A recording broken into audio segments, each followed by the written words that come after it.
Why did you guys disappear? Oh, there you are. I was like, what? I was like, what's happening?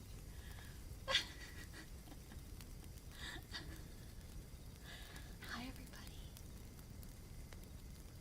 Hello. Hi. Hi. Can you guys hear me okay? I'm not sure if the volume's good or not, so let me know. Oh, hi, Alfie. Happy time zone, everyone.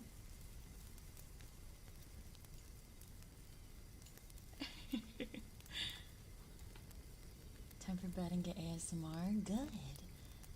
We're listening to some fun stuff today, Yukika. I'm good. I'm doing well, thank you for asking, Doge. I'm extra quiet. Okay, hold on.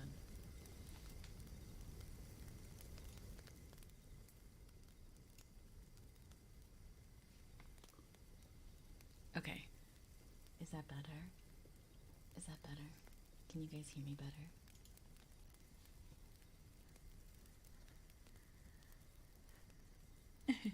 Is that better? Because I wanted to make sure, yeah. Great. Maybe a touch louder, like me? Maybe louder?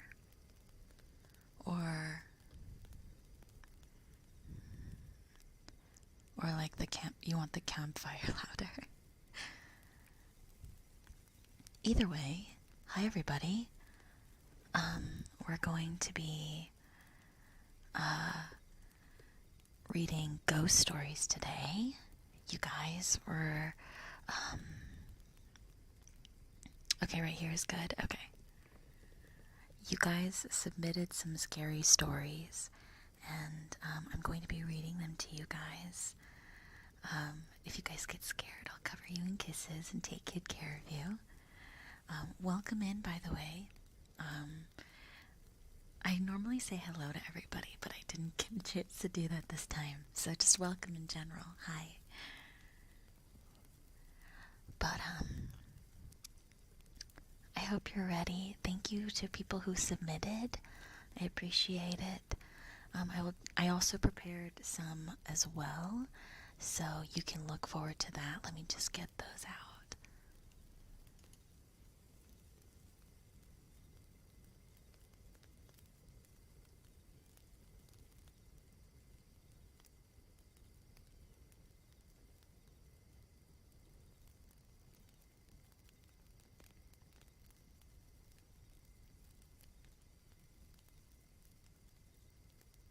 I burped. Oh my god. I burped. Oopsie. Hello, everyone. Welcome in. Hi. Okay. So, we've got a bunch of different stories for you guys to all enjoy. Why mute burp? Because, well, actually, technically, it wasn't on purpose. It happened, and I was really startled by it. Okay, so now I have all of them up. But hello, everybody. If it is your first time enjoying some ASMR with me, I hope you have a good time. If it is your first or second stream with us, I hope you have a good time. No matter what, whether you're new, whether you are, you've been coming to the streams for a hot minute, I hope that we all have a wonderful time together, okay? So, we're gonna go with the stories that I picked out first, and then we're gonna go into the submissions. So, let's get into it, okay? Yeah. So this first story, it is called It Wasn't a Little Girl. I was camping with my husband and his family at a small, remote lake in New Mexico. There were about 10 people in our group and another group of 6 people in the next campsite. It was nighttime and both groups were doing typical activities. making s'mores, having a few drinks, and telling stories. And then we all heard it. We heard the sound of what was like a little girl crying out for help. Neither group had children with them, but we were all very positive. We were all very positive that we were hearing a little girl screaming out for help.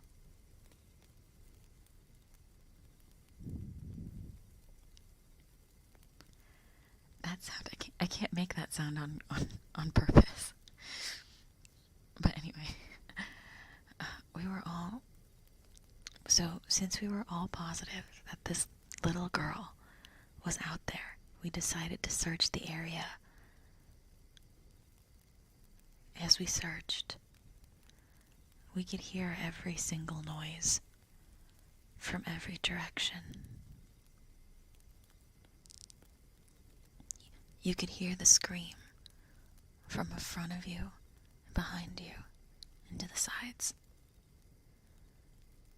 The more we searched, the more blood-curdling the scream got. It's the kind of scream that you could feel down into your bones. We panicked, and we ran out into a field. This field was behind our campsites, and we all saw a very tall, pure, white figure standing maybe 100 feet away from us in the field, making noises. We got closer to investigate. Whatever it was that we saw, it kept moving away from us. It looked to be about 6 feet tall, very frail, very thin, and it was a glowing white.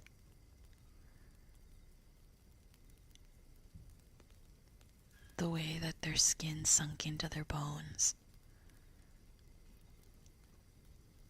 the way that their eyes sunk into their skull, the way their entire body shook as it screamed.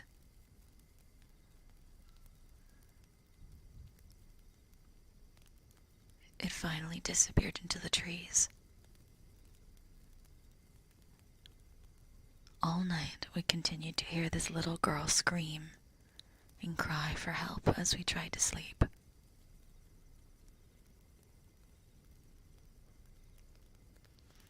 There was no way around it. I can still feel the scream down to my core when I think about it.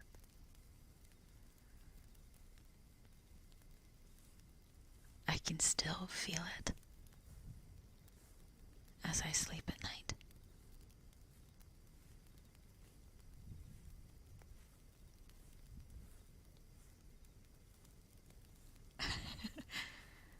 Hi Kevin, hi Slack. Welcome in everybody. Hello, welcome in everyone. Hi, that was the first story, did you like it? Did you like it? You don't need to be scared yet, it's okay. You don't need to be scared yet.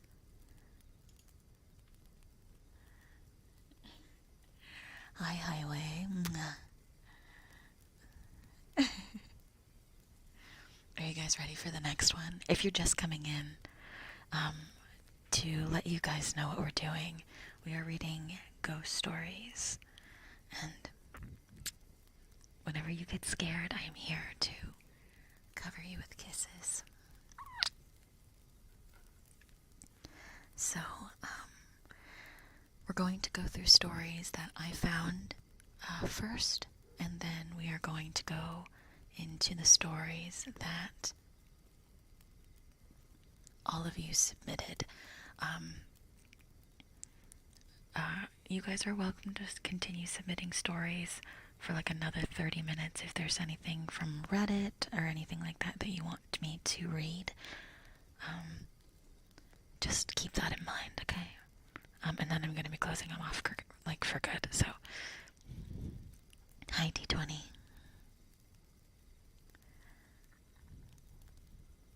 I'm not scared, but can I get a kiss? If you behave. Okay, here's the next one. Everybody grab your blankets, grab your apple cider, or your beer, or your tea, your beverage of choice, and sit back and relax. Yeah, Brooksy, if you don't mind. Yes, the submissions, Brooksy will be putting the link in the chat. You can also find that link in the YouTube description. If you want to be drinking Vircon, like I said, beverage of choice. Okay, let's start the next one. Oh wait, let me pen this first.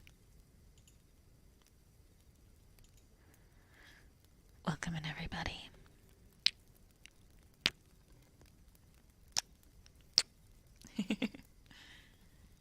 Okay. I'm a psychiatric nurse, and I'm very early in my career. I used to work at a residential mental health facility.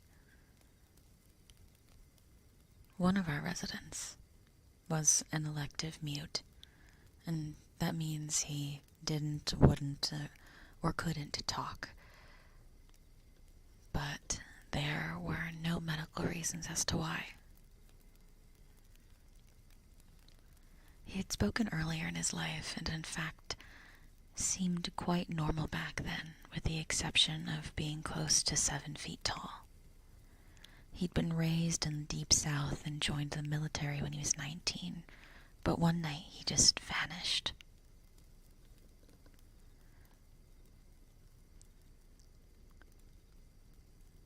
He was officially declared lost in action, and eventually he was declared missing and dead.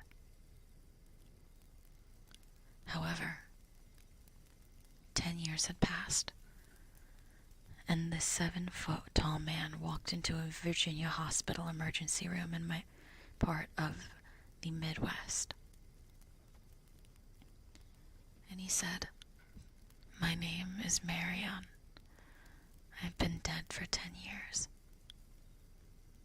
And those were the last words that he ever spoke. He was covered with dust, and he was wearing the same clothes he'd been reported to be wearing the night that he vanished. His social security number had not been used, and he had no identification on his person. However, they were able to identify him via fingerprints. The family was notified, but they said that they already grieved for a man that they had lost. Whoever that this person was claiming to be simply could not be him. There was just no way. The pain that they experienced was too great, and they demanded not to be contacted again. Marion paced all day, every day, moving his mouth that looked like talking or muttering, perhaps chanting a ritual, but no sound ever came out.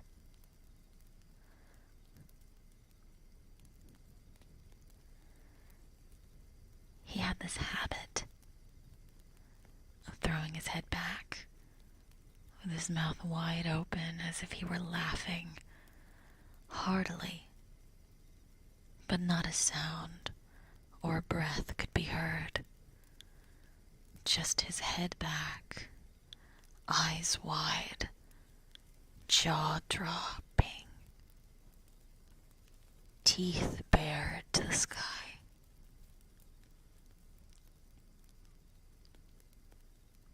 It looked as if he were possessed.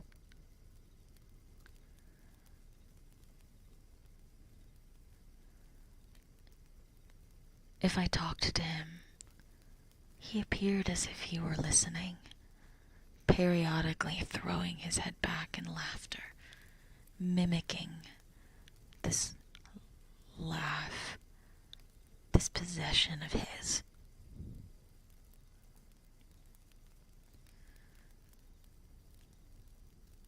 Various medications were tried, but they did not affect him either positively or negatively.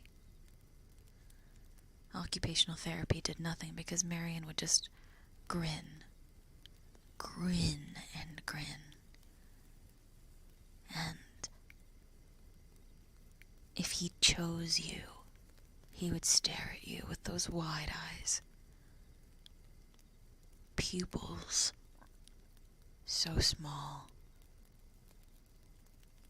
as if they were a laser boring into your skull,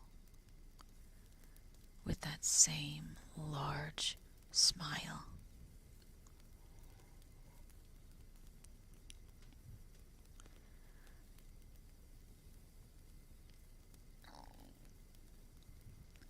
Sometimes he would pace. He would pace over and over again.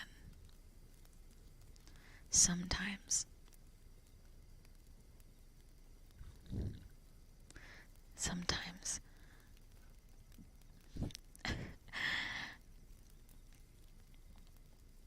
the way he would pace would be more of a shuffle. Sometimes the way he paced, as if he were performing a ritual.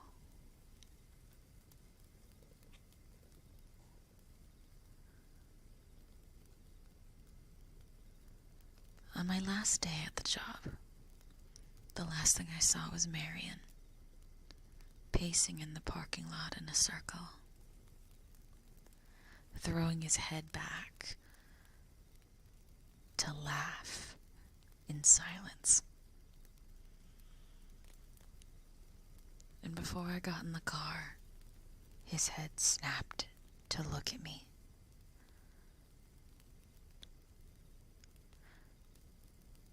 I could see him with the words, chosen,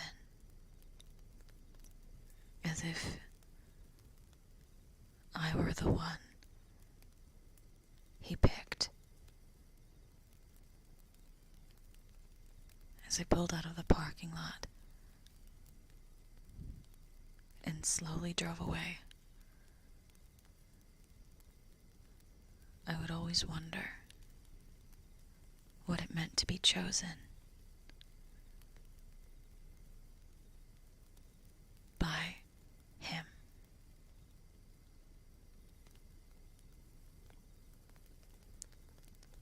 Hi Damper, hi Aaron, hi everyone. Welcome in. My throat keeps making noises. I don't know what to do about it. That's what happens when you speed run eating lunch. Chris, I would appreciate if you just pasted the whole story in the submission. It makes it a lot easier for me to access. Thank you for asking.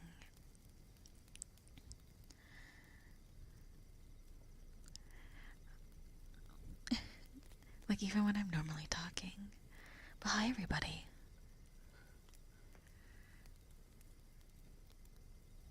Yeah, feel free to lurk. Feel free to lurk, feel free to listen. If you guys get scared, know that there are kisses for you to comfort you.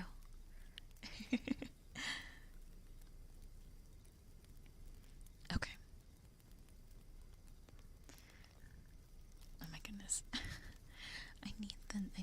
throat to stop making noises. Are you actually scared, Brooksy?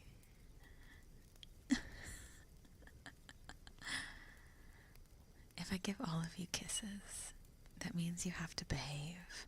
I already told Brosagard that he has to behave.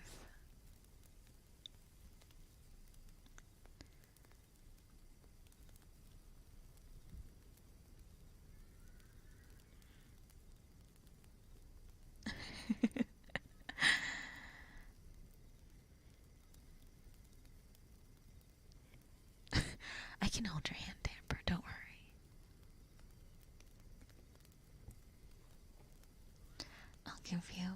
I'll give you all just a couple.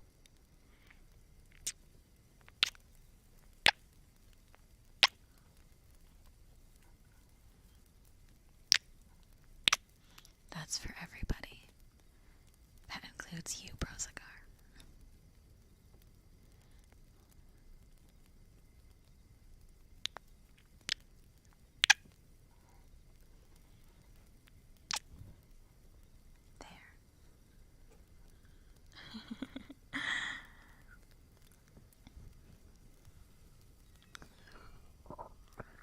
Are you ready for the next one?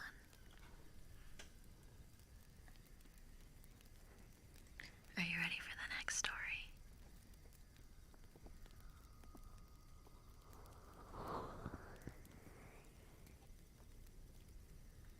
Are you ready?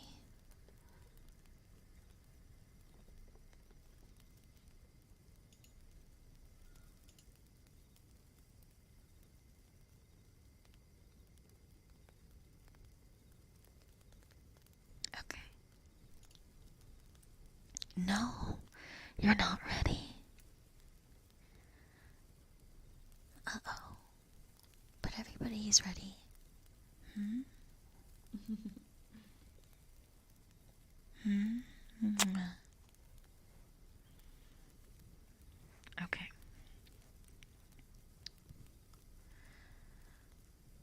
I was driving across the country with my mom and my sister when I was 16. My sister was 20. It was late, but we were well rested and still alert. We were driving along an interstate and needed gas and a bathroom break. So we stopped at the only rest stop in 200 miles.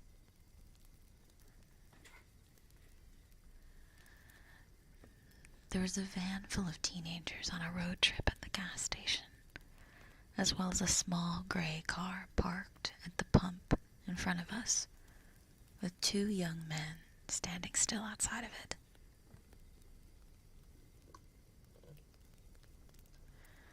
When we got there, everything just felt wrong.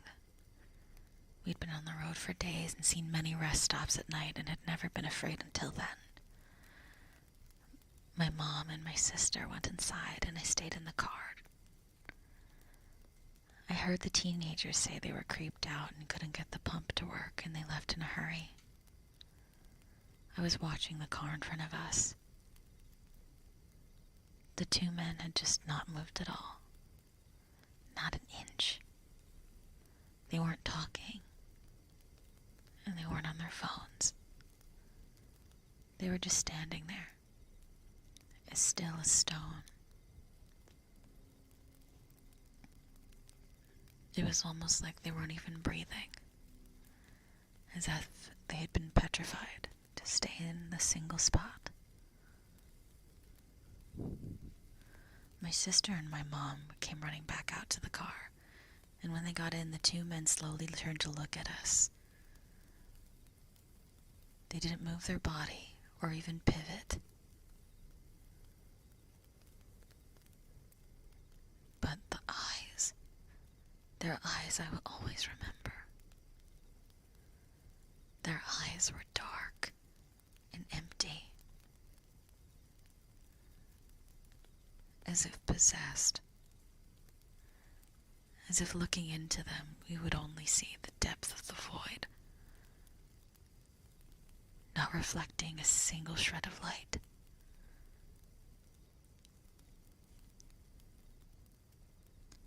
We sped out of there as fast as we could, but we swore for the next couple of hours somebody was following us. We swore that we could feel them following us as we drove. We used any map that we could to get us out of there, but we couldn't find it on any map. We couldn't find that town. We couldn't find that gas station. We knew exactly which spot on the interstate that we had taken. We knew exactly what exit, and we couldn't find it on any Google map or GPS or any paper map that we had. We even asked locals about the creepy gas station out on that stretch of road. They said there was nothing out there. There was never a gas station. There should have never been an exit.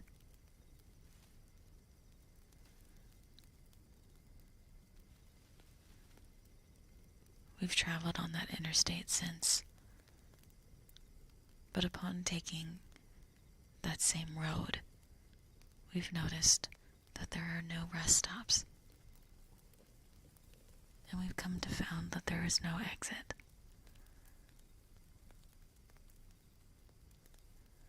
And I can't help but think,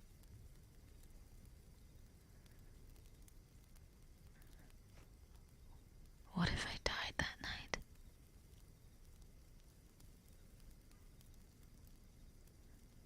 If we didn't just keep moving?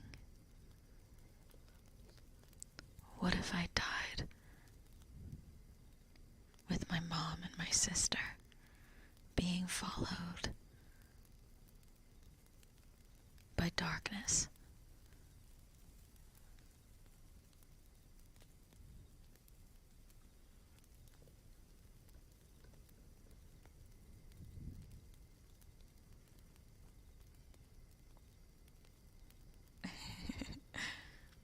How was that one?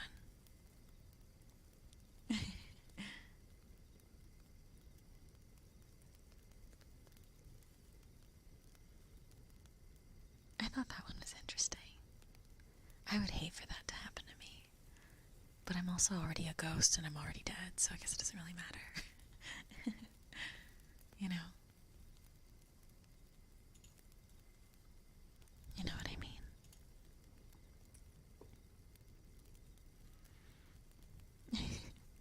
My favorite so far. Well, it's a good thing we've only done 3. Okay, here's the next one.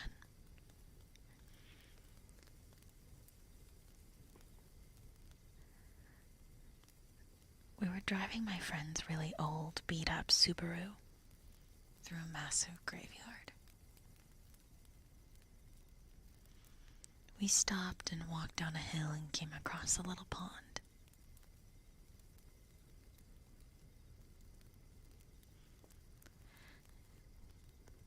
We used to like to look out over that pond, and sometimes if you got the moon just right, the way that it reflected and beamed on the water was really beautiful. Sometimes if you found the right spot, you could park, open the trunk, and look at the water from your car.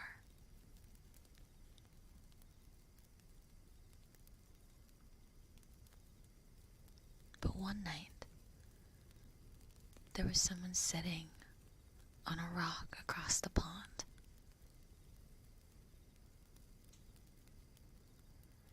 The figure was all black, and we couldn't make out any features other than the fact that it looked like a man who was wearing an old-style top hat. We were stupid and waved and shouted.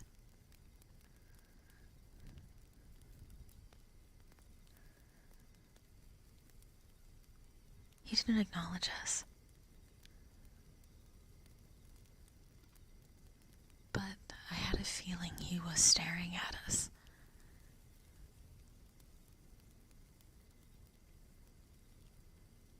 I had had the really strong feeling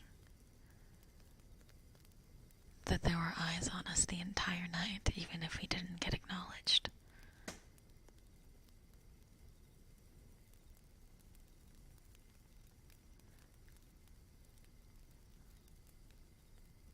I wonder,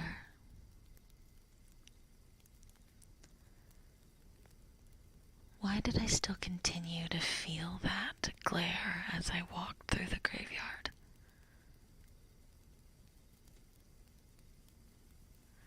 Why did I still continue to feel that glare the following day when I went to school? Why did I still feel that glare as I walked home?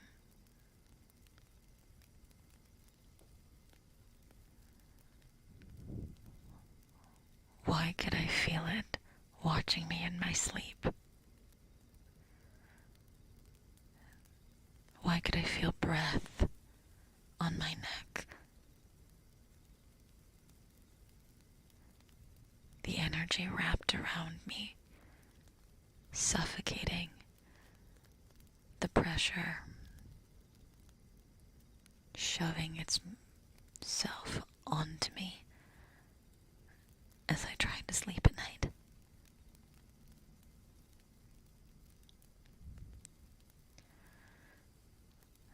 My friend and I went back to the graveyard a week after the first incident.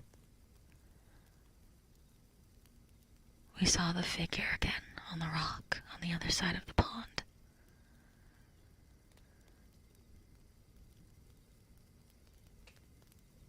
We continued to wave and shout. I was the only one that felt this way the entire week. My friends thought nothing of it.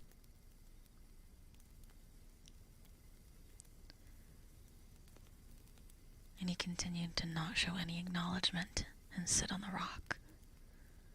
And all of a sudden, he jumped to his feet, started running at us on the water. He was quick. You could hear the splash of his feet as he touched the water. It was quick. Like for a second you could feel your heart race.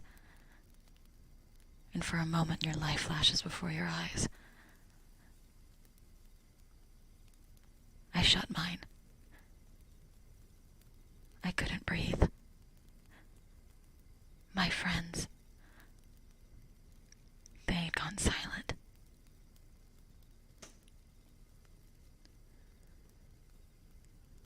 And before I opened my eyes again, I felt his breath on my lips. I could feel his presence staring me up and down, but I was too late.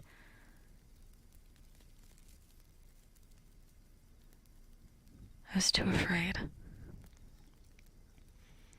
I was too afraid to open them to see what was in front of me.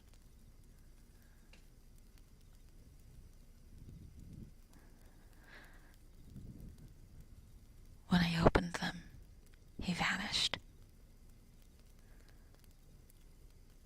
My friends and I screamed and ran back into the car. The car wouldn't start, and we heard something banging on the back of the car. It wasn't a constant bang, but every few seconds we'd hear it. Nobody was outside, no one was in the mirror, but something was making a noise on the car.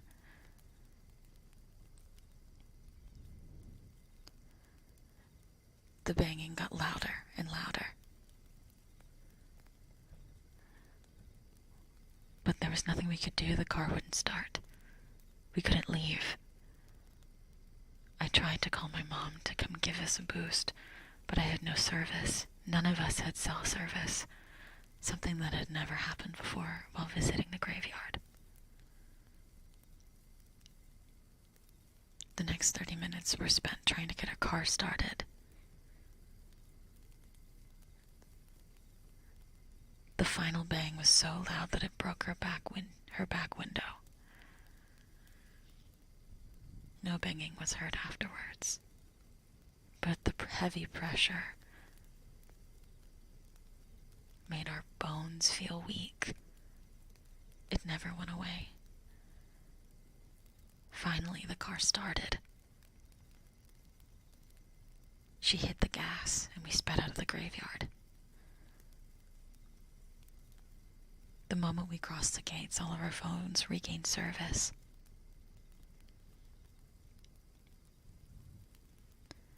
One thing I know for sure is that someone or something was out there. And even to this day, sometimes I still feel that pressure wrapping around my bones.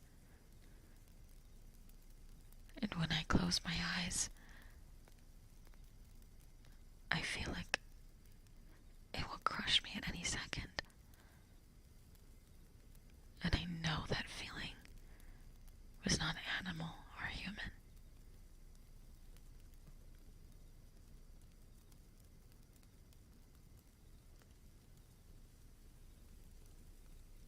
Hello everybody, welcome in. How are we doing? Hi.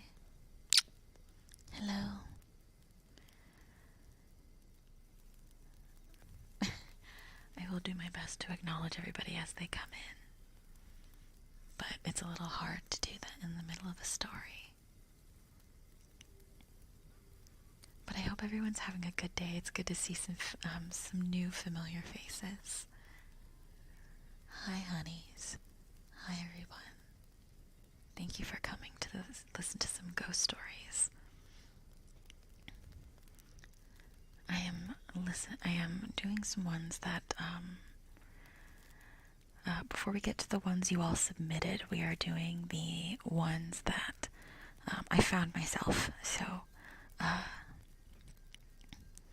we've gone through a couple, so I hope you guys are excited for some more.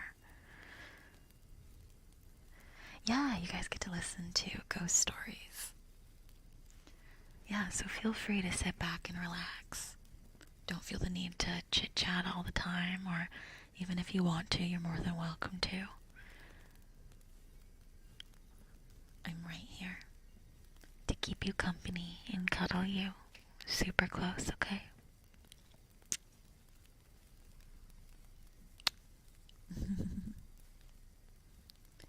You guys are so sweet. I'm glad that you like my voice.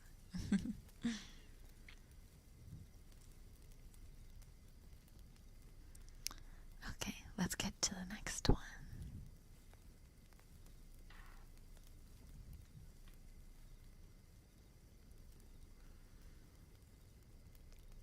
Okay, let's see.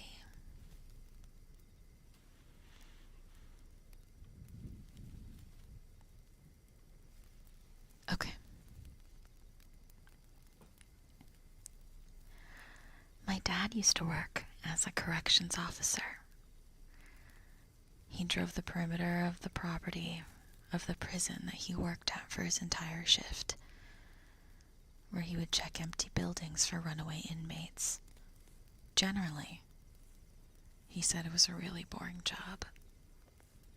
One night, my dad was parked on a hill reading a magazine when he started to feel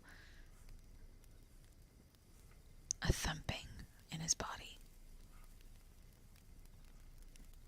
He described it as a feeling you get when speakers are playing and the song has a really heavy bass.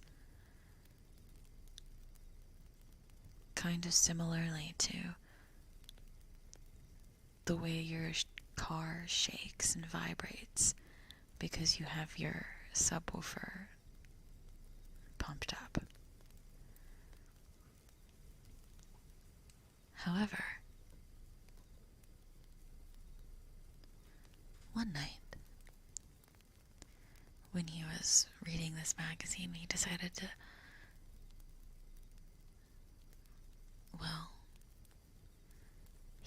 get out of his car and get a good stretch in. Because maybe this feeling that shook him in his core Maybe that was a sign of just he'd been sitting too long.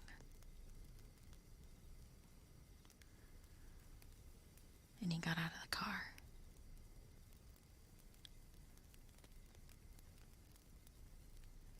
And at first, there was nothing.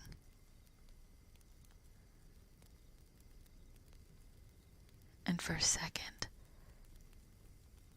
the moment he stepped foot outside of the car, he thought he saw someone behind his trunk.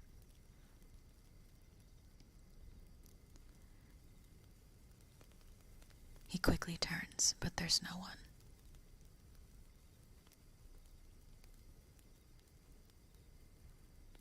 So he goes back into the car.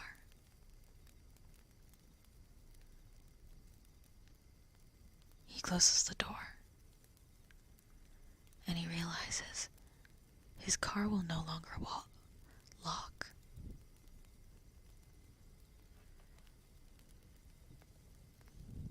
He goes to start the car.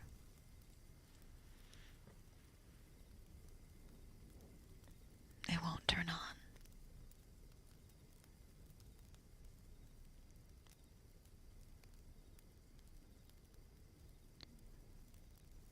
He checked his rearview mirror one last time. And he saw someone outside the truck. He quickly grabbed his pistol and attempted to jump out of the truck with his weapon drawn. But even though the door was unlocked, it wouldn't budge. The door wouldn't open.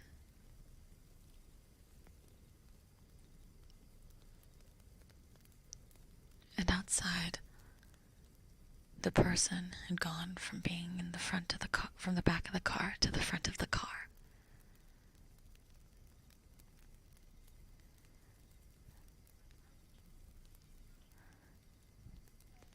The figure was tall. My dad described it as a tall, skinny, dark figure.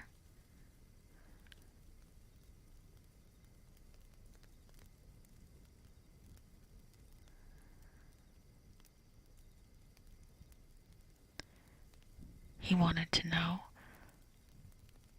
how to get rid of it, he said in that moment. But he felt like he was being called by the figure to open the door again and go to it.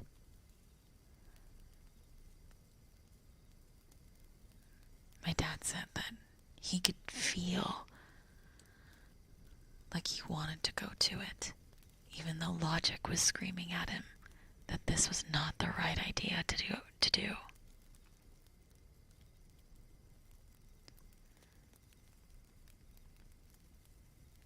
But he didn't know how to do it. He didn't know how to get any closer.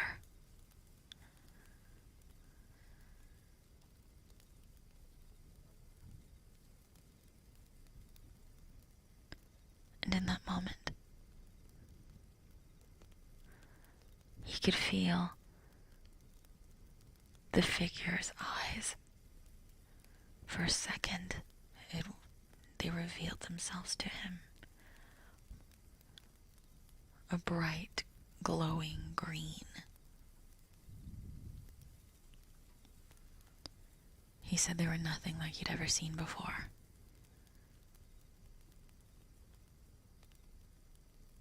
And if it weren't for another car honking at him from behind, it was another perimeter guy that broke him out of his trance.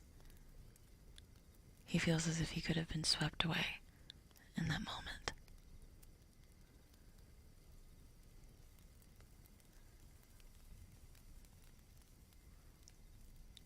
When the figure disappeared, the other parameter guy helped him out of his car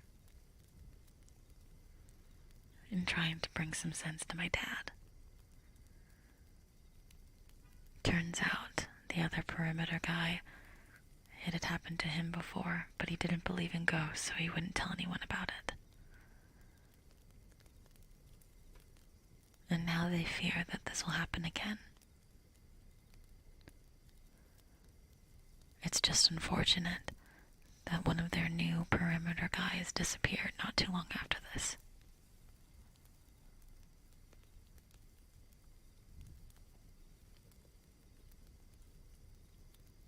Good night, Yukiko-chan. Thanks for hanging out. Mwah.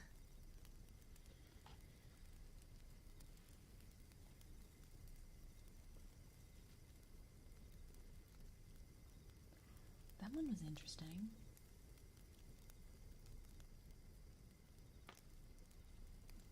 There's a lot of stuff where like people are having issues with their cars. Do people normally have issues with their cars? Y'all gotta get a new car. Because, I mean, I guess probably not. I guess getting a new car really wouldn't make much of a difference.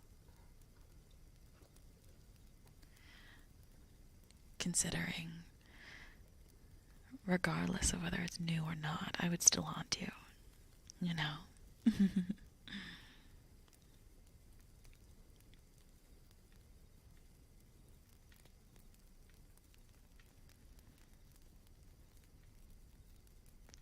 Says the woman without a license.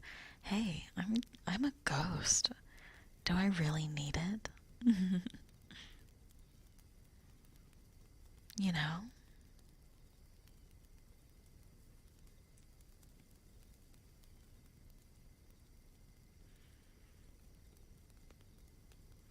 Okay.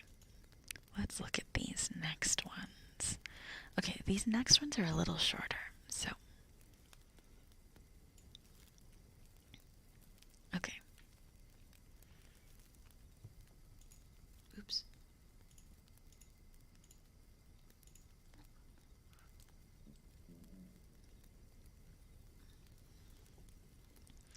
I would still haunt a car. I wouldn't know what to do with it. But I would still haunt you. A new car, a fixed car, no matter what. I would still haunt the heck out of you. You can't run from me.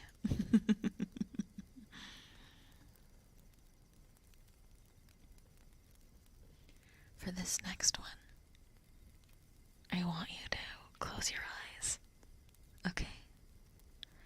I want you to picture all of these things in your mind.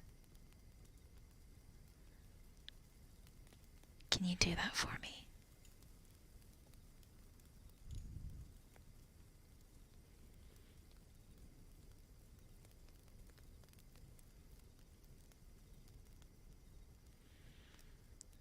We can only... Actually, we can't run from you. No, okay. I've told this before. You can run as much as you want to, but the moment it hits midnight, I stop letting you off easy. Because that's when I get bored.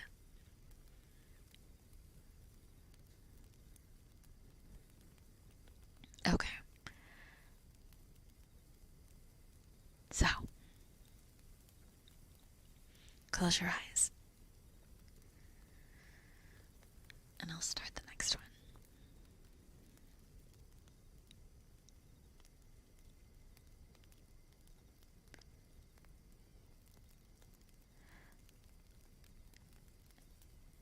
If you've ever spoken to anyone who's worked for a forest service, you've probably heard tales of the strange sightings seen deep within the forest. One such sighting mentioned time again by search and rescue officers is that of a set of stairs in the middle of the woods that seem to lead to nowhere. Each officer's story varies in detail, but they've all been told countless times by supervisors, not to speak of the stairs. And more importantly, they warn never to touch the stairs.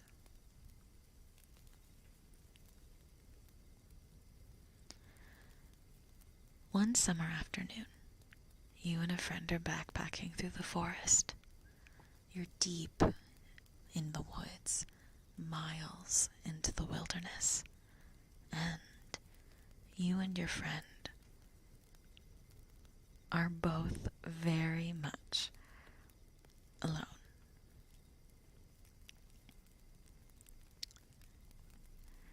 As you walk, you see a clearing in the distance. In the middle of the clearing sits a staircase. Your friend is apprehensive, but you run ahead, curious to get a closer look. It's one of the strangest things you've ever seen. The stairs seem like they were ripped right from a new house and placed into the center of a forest. Each step of the staircase is covered in the pristine white carpet, untouched and undisturbed by the nature that surrounds it, as if nature herself is afraid to come in contact with the steps.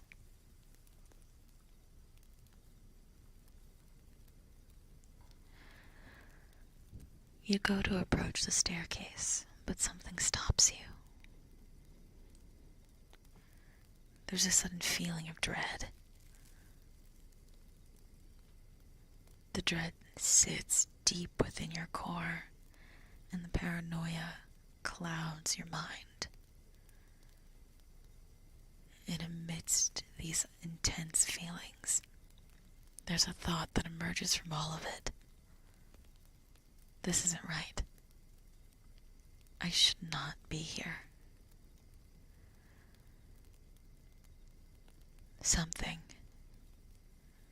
There's some force that is stronger than your curiosity that compels you to go up, because you have to know. The unsettling feelings, they mean nothing to you.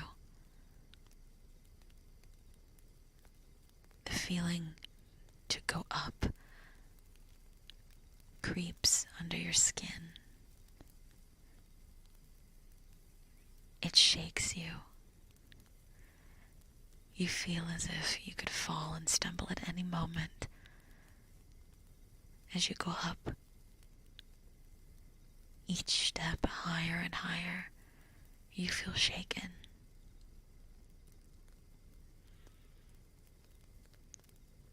And soon you reach the top, and every sound stops.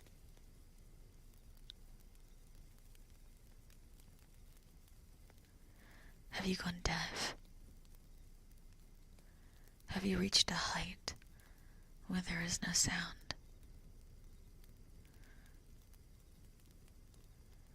Have you reached another plane of existence where there is nothing? You try with everything you have to choke out a sound. You feel as if you'll choke on your own tongue from the lack of sound. You're trying so hard, but there is nothing but silence. No one will hear you. There is nothing there to acknowledge you.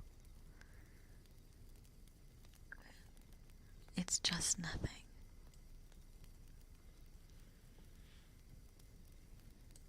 You feel lightheaded and dizzy before your knees give out. Everything goes black. When you awaken, the stairs, they're gone. Your friend is nowhere to be seen. You start the trek home, and eventually you find your friend. Your friend has no memory of the stairs, and they claim that you wandered off on your own. But you're sure that you saw it together.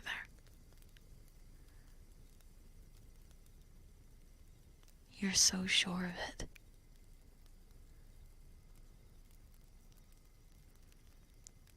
You vow to never mention what you saw and felt that day. You try to convince yourself that it was all some heat-induced delusion, but deep down you know what happened.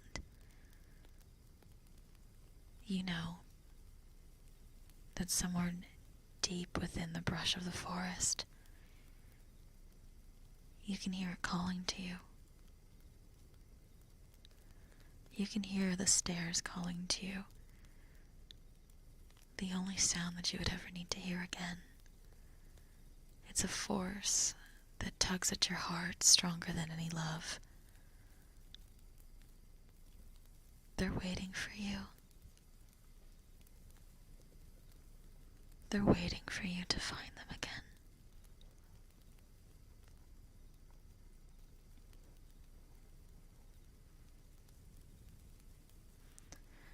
Hi everyone, welcome in. If you're just joining us, hello.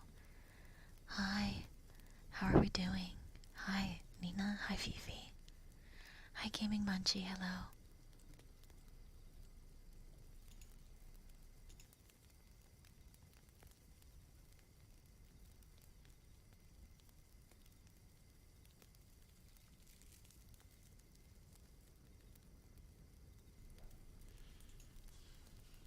How we doing?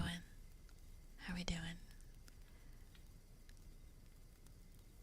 It was a creepy story. It's interesting. I think it's interesting. I think it's fun that there's just like a random set of stairs in the middle of the woods. I think that's kind of fun.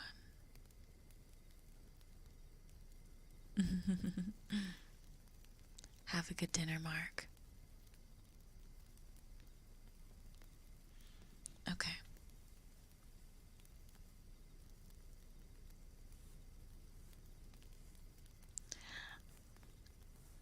I did not bring any marshmallows. Honestly, I've never... My problem with marshmallows is that I shove them directly into the fire and then I start to wave them around like it's a torch. So I'm probably not the best lady to have marshmallows around a fire.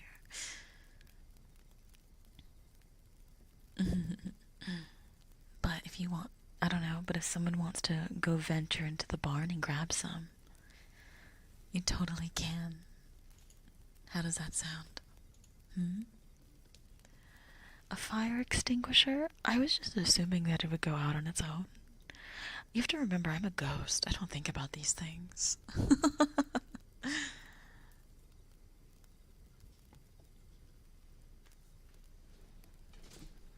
Okay.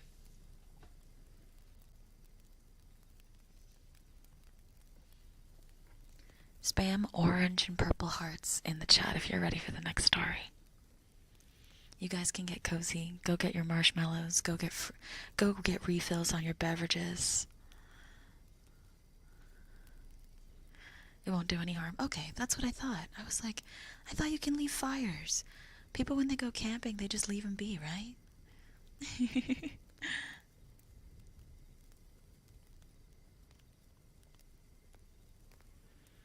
A Wendigo? Wendigos are cool. I could be biased, though. I am a phantom. So any sort of being I'm very fond of.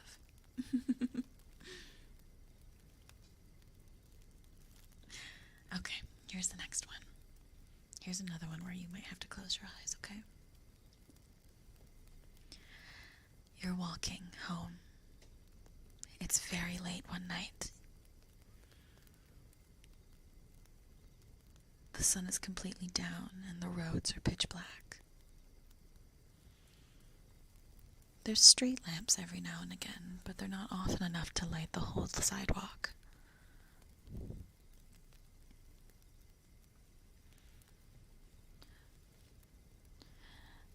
Part of you thinks that maybe you should have brought a flashlight or some kind of other lighting device.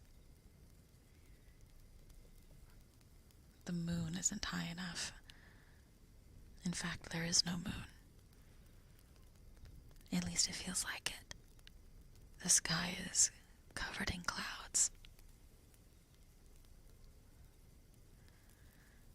And as you're walking home alone that night, you turn to cut down an empty street, and you see him.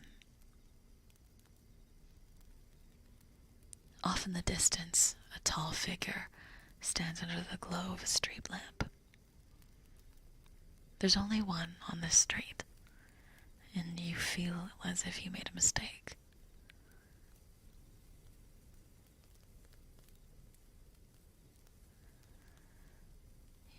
You want to turn back, You want to wish you could not turn down this street and not have to encounter this tall figure that stands there before you.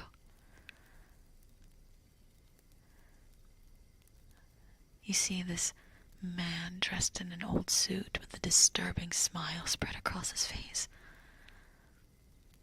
as if his cheeks were cut open to make sure you could see more of that grin.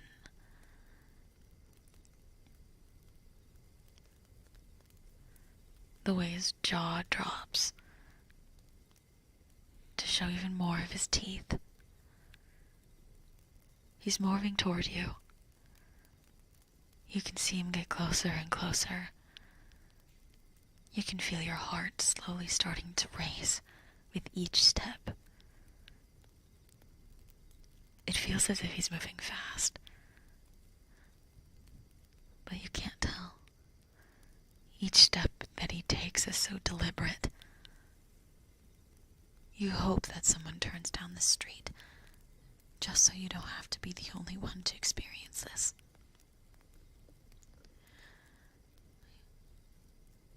You try to open your mouth,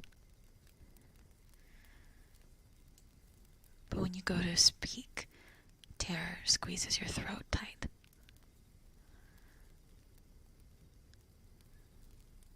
The smile goes from disturbing to deranged. It looks as if his jaw unhinges from its sockets, hanging from his skull.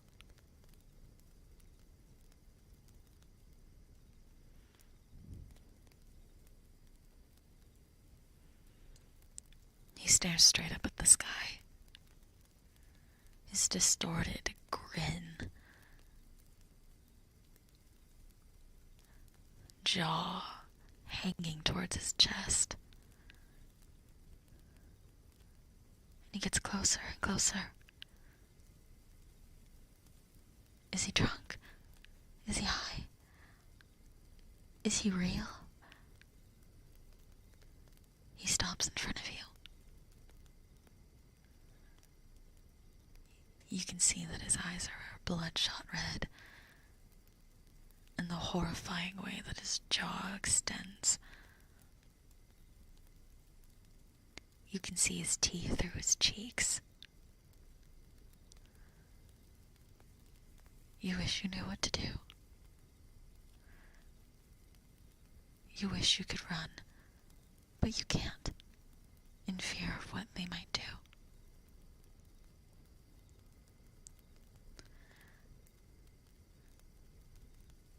He goes to lift a hand.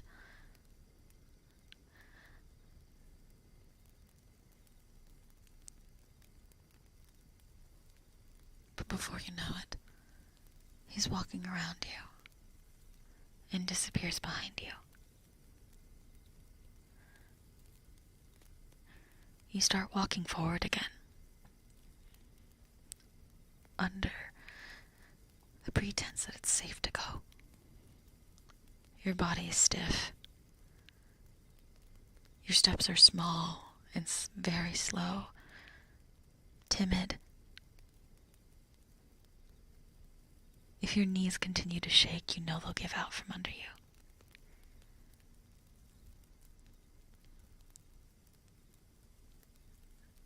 It's when you're about to arrive to your home that you feel a tap on your shoulder. You refuse to turn around. But in that moment, you can feel the breath.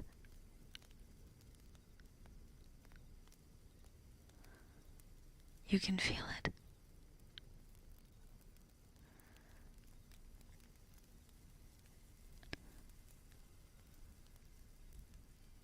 And he asks you,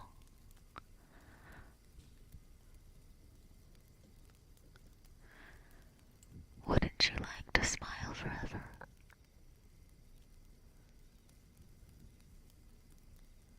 Wouldn't you want to know what true happiness feels like?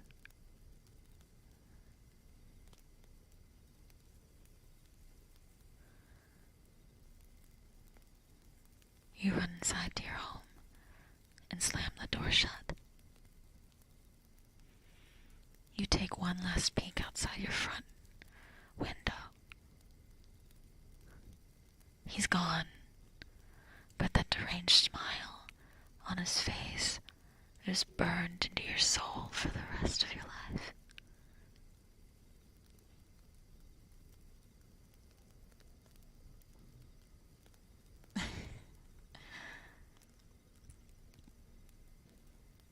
I think that was a good one. I really liked that one. That's a good one.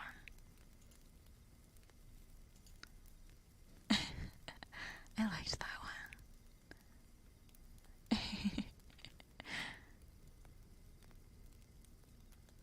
Also, welcome in if you're just joining us. Hi there.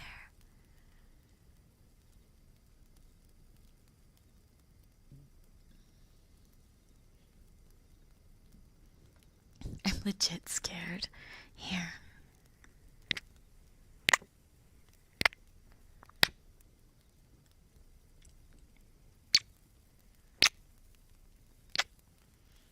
Relax. Good night, glitchy dog. Have a good one, okay? Bye, honey. Don't be scared.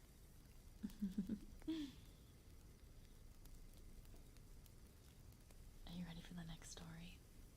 Are you ready for the next one? Spam purple and orange hearts in chat if you're ready for the next one.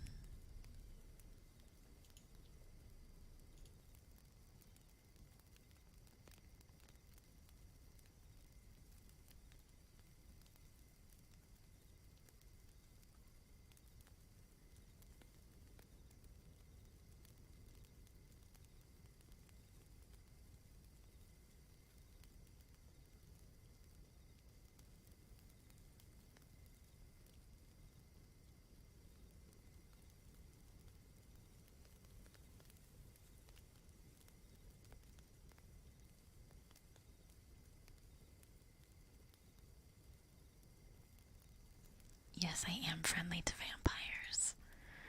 I'm a ghost. I don't have anything against anybody. Not that I can think of. I'm not one of those ghosts that died and feel anger towards anybody. I'm just a ghost that has spent thousands of years alone, who wants to spend every moment with all of you. I want you all to be mine and mine alone.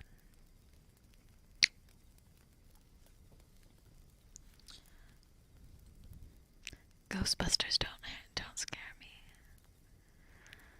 Just because it's a little difficult to deal with Ghostbusters. Okay, here's the next one. For centuries, there have been tales of a creature that appears in the night and destroys the lives of those it encounters.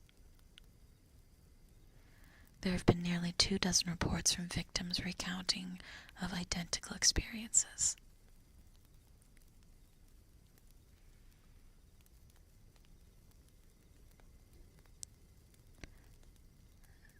One night, you awaken in bed. Your eyes are not open, but you're no longer unconscious. Your eyes are shut. Your blanket is a little askew on the bed.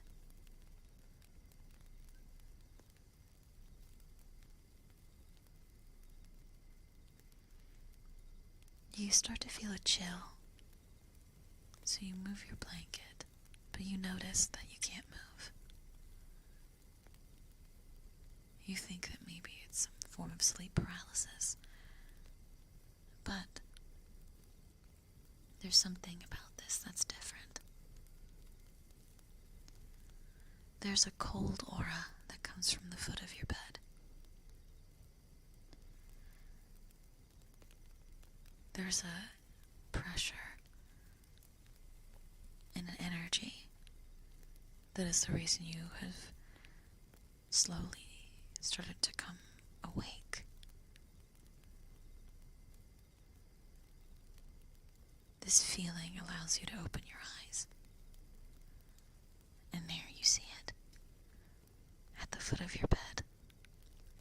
It is shaped like a man, but nothing about it is human.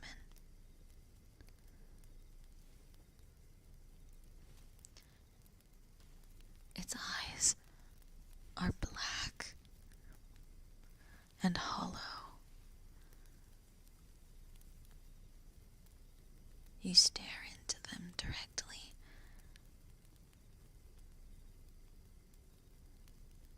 And you feel like you can blink the image away.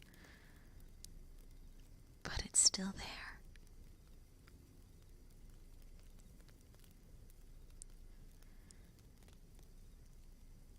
The following day you tell others that there's something watching you as you sleep. But no one believes you. You start to think maybe it was a dream. But the following night, you see it again. But this time, it's not just standing at the foot of your bed. It's hovering over you.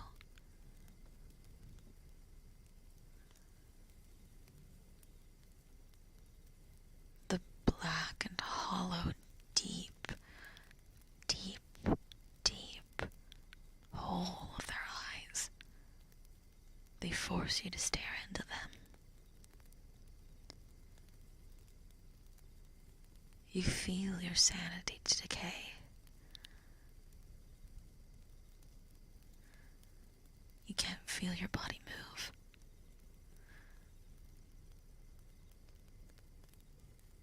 The air from your lungs feels shallow.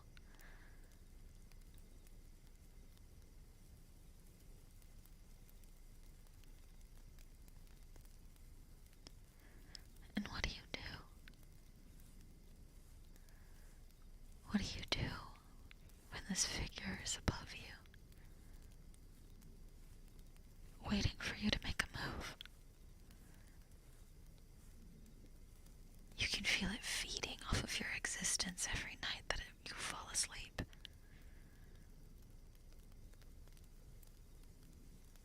There's nothing to do. No one will believe you.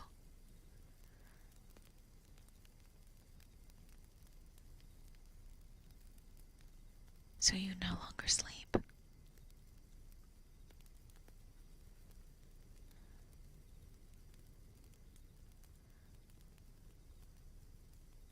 You no longer sleep anymore. You force yourself awake until you can no longer. Because you know exactly what'll be staring back at you if you dare. The moment you shut your eyes, you know that it'll be there again.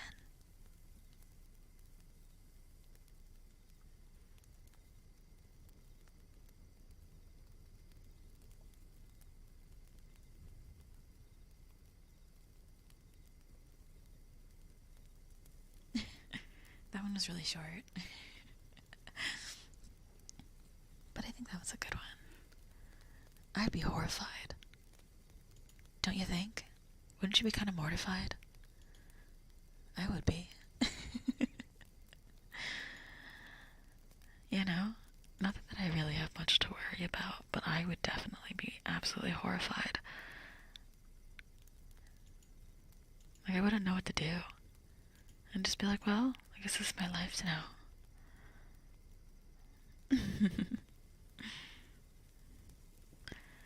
Yeah, and the thing is, they're not even like, what's it called? Like, they're literally inches from you. That's the scary part. They're inches away from you. And there's nothing you can do. Because you can't move or make a sound. And when you do tell people about it, no one believes you. Right? That's insane.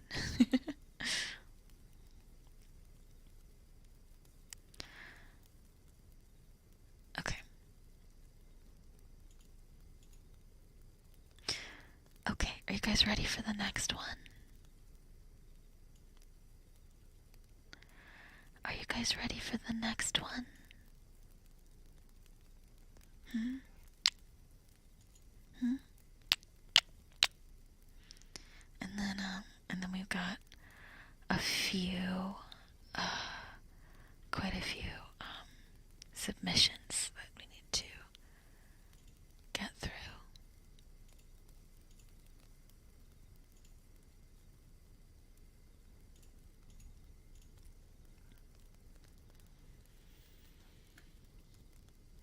Hi, Risky. How are you, hun? Okay. Let me pull up the next one. Okay.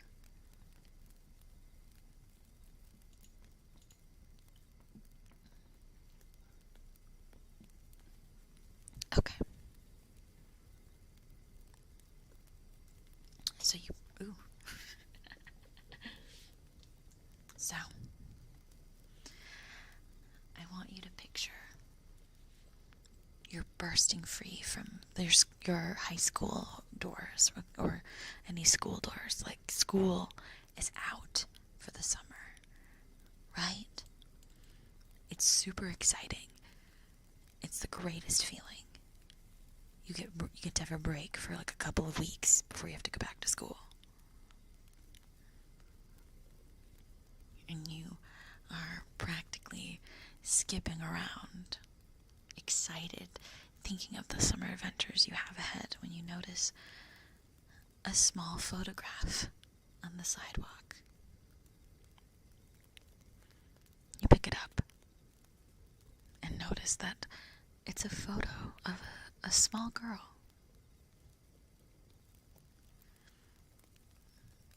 She wears white tights and red shoes, and her hand is waving a peace sign. You look around, thinking maybe this photo must belong to somebody. Maybe this is somebody's younger sibling. So you start to ask. You ask your friends. You ask anybody around you.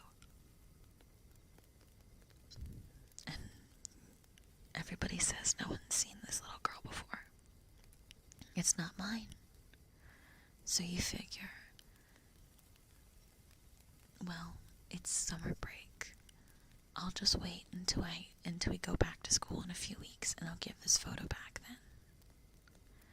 So you fold the photo up and you stuff it into your pocket.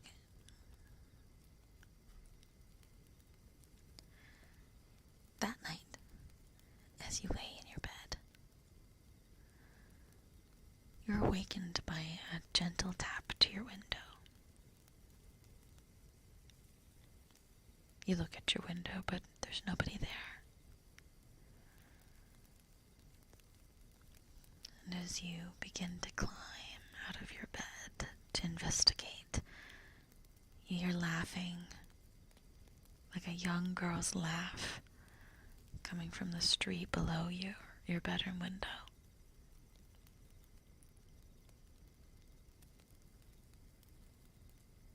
It almost feels cliche even.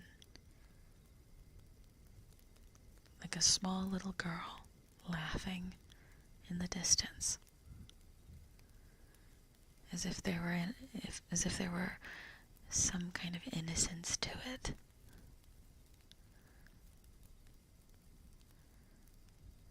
It chills you.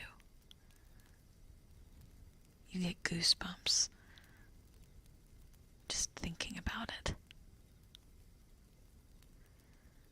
You think of the horror that this laugh has always symbolized. So you look out the window again to check where the giggling is coming from. But there's nobody there. So you go back to bed with the sound of the small giggle ringing in your ears. The next day, your mind wanders frequently to the photo in your jacket pocket.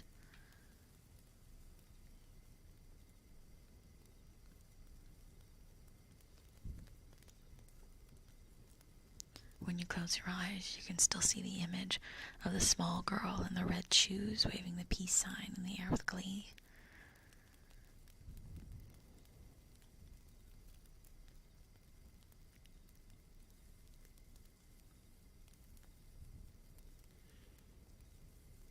And that night, you ask your mom, "Mom, have you heard the giggling outside the door? Have you heard that outside?"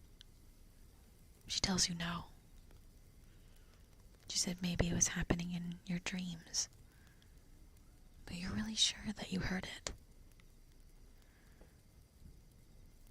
That night you're laying in bed again, about to fall asleep when you hear the tap, tap, tap at the window. And you hear the giggle from the street below again.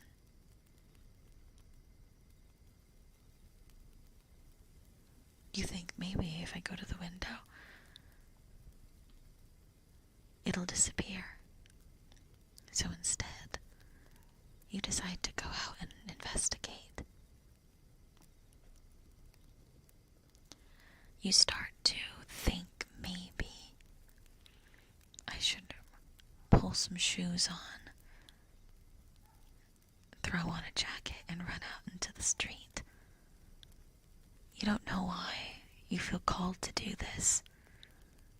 You should just go get your mom, or maybe get your dad.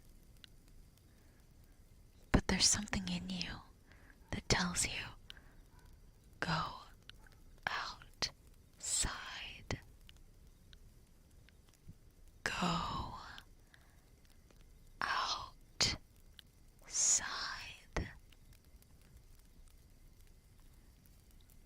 And so you do.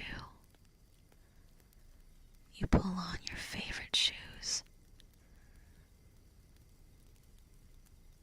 You put on your favorite shoes, your favorite jacket, and you quietly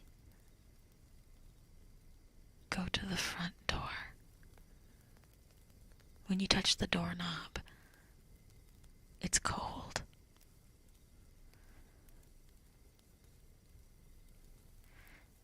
The doorknob freezing. It stings a little to touch. But you have to know. You have to go outside. You have to go outside.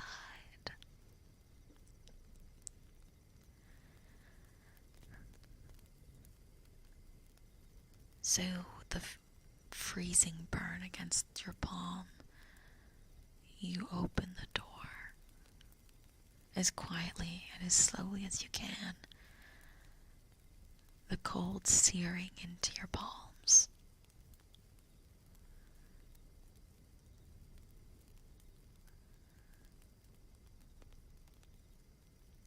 And that's when you decide, maybe she's not just in my driveway, but she's in the middle of the street. If I look into the street, she'll be there.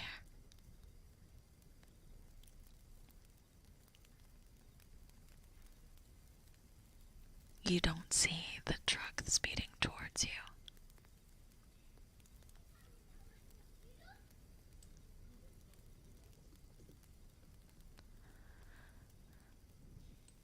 The driver slams on his brake and runs out. In vain, he tries to help you.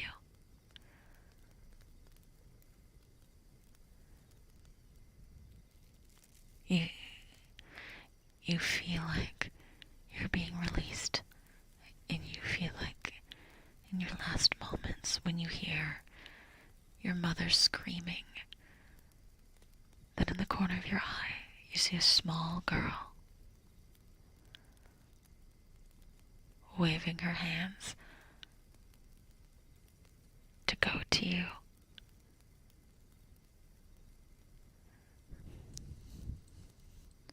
And so you follow her. It's in this moment that the driver picks up a photograph from your jacket pocket.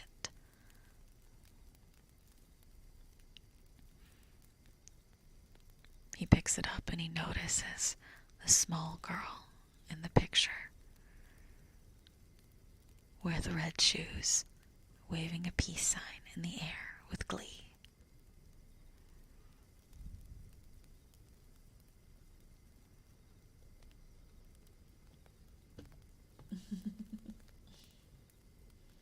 That one was interesting.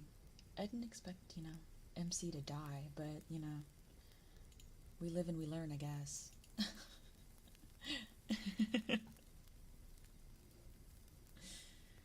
Do more than Yandere? I mean, I can, but I'm a Yandere Phantom, so it kind of makes sense that I would do Yandere, like, be Yandere if I'm a Yandere Phantom.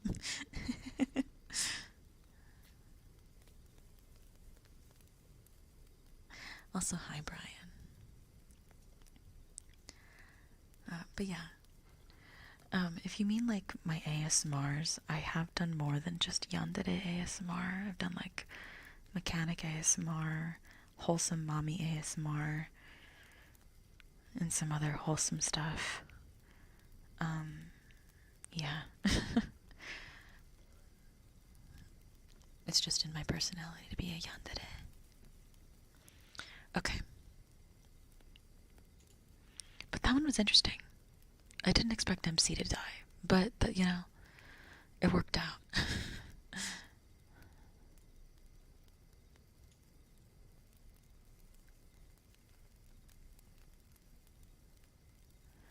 Okay, so this next one is a short, spooky story from Kumamaru.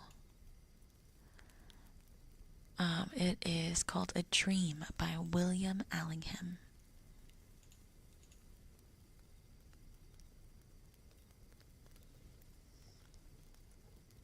So let me know, are you guys ready for the next one?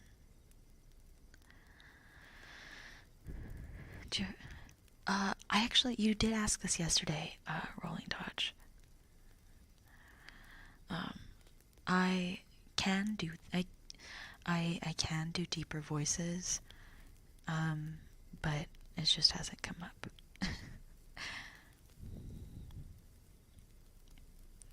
Is that really a happy ending, Sona? But yeah, spam purple and orange hearts in chat if you're ready for the next story. Share them with me if you're ready to see them, or hear them rather.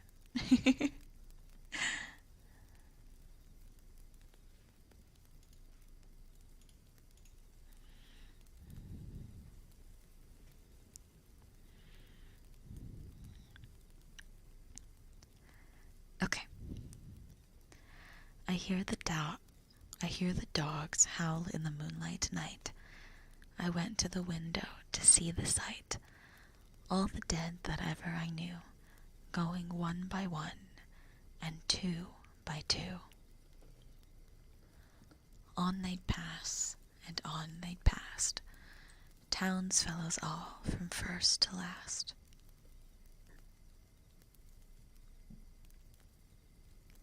Born in the moonlight of the lane, quenched in the heavy shadow again. Schoolmates marching as when we played at soldiers once, but now more staid. Those were the strangest sight to me, who were drowned, I knew, in the awful sea.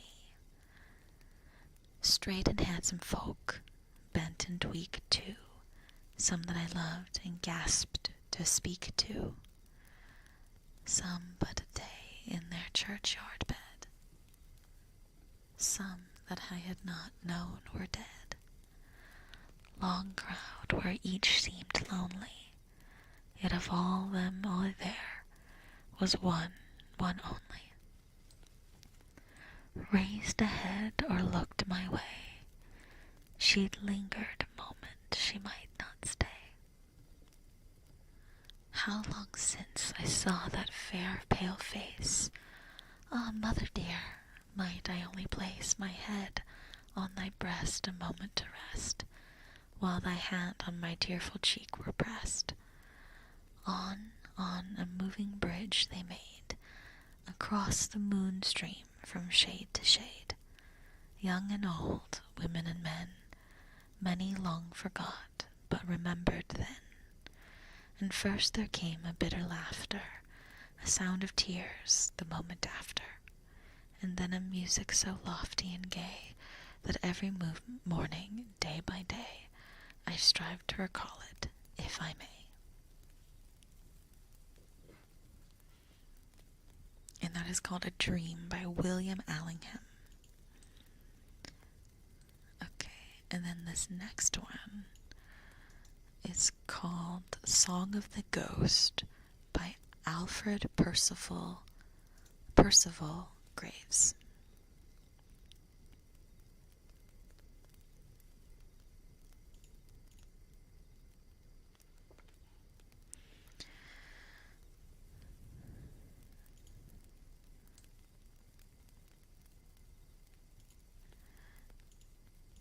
Okay.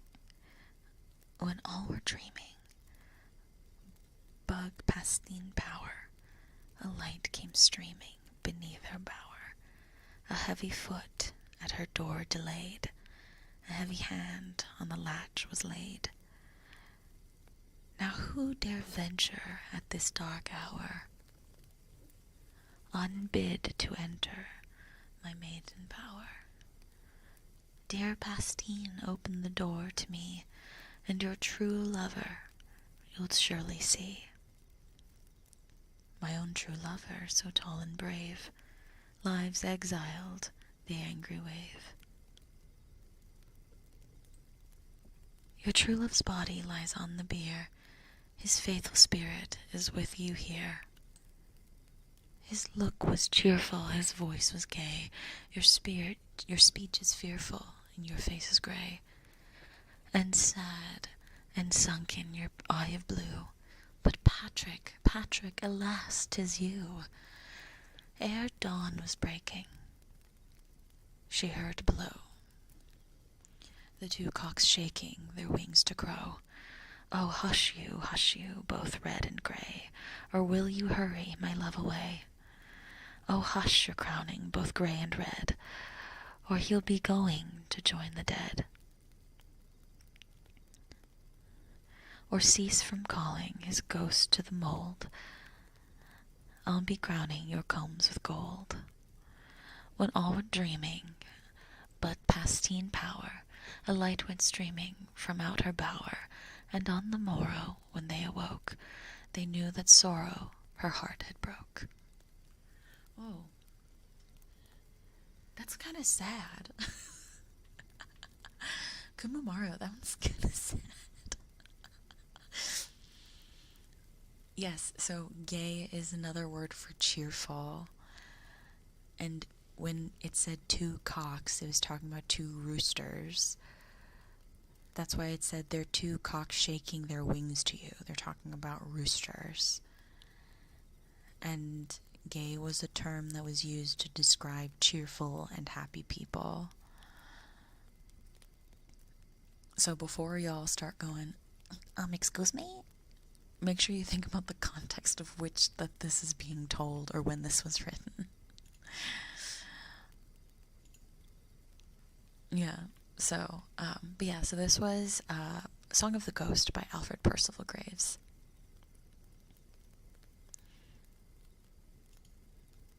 So.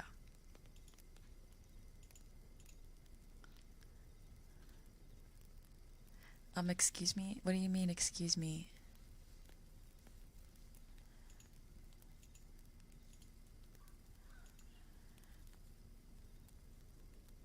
Oh, yeah. Flintstones, meet the Flintstones. Have a yabba dabba do time. A dabba do time. You'll have a gay old time. him. Yeah, it's a little, it's even in a lot of like old Christmas music. So, yeah. But that one was really sad. I wasn't expecting it to be sad. Actually, someone mentioned, Sona, you mentioned EAP. Kumamaru actually submitted the Raven by EAP. So we'll read that one.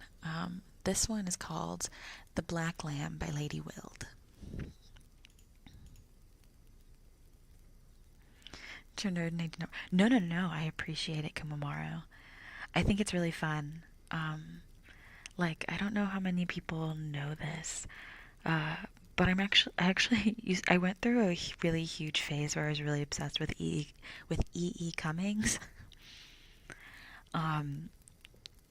So like there was a really huge time period where I was like obsessively reading E.E. Cummings. So, are you guys ready for the next one?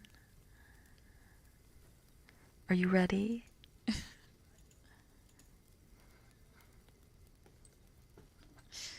Okay.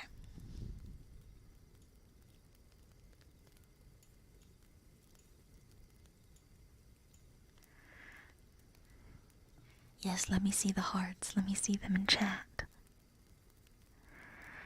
Let me see them. I want to know that you're still there.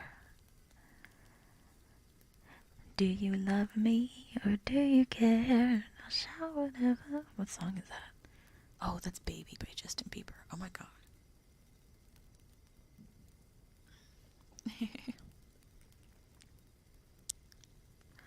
Also, if you guys haven't, please consider liking the stream. It helps me out a ton. I love you too, baby. Mwah.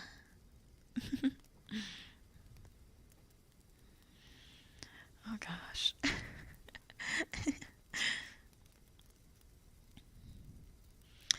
It is a custom amongst the people, when throwing away water at night, to cry out in a loud voice, take care of the water, or literally from the Irish, away with yourself from the water.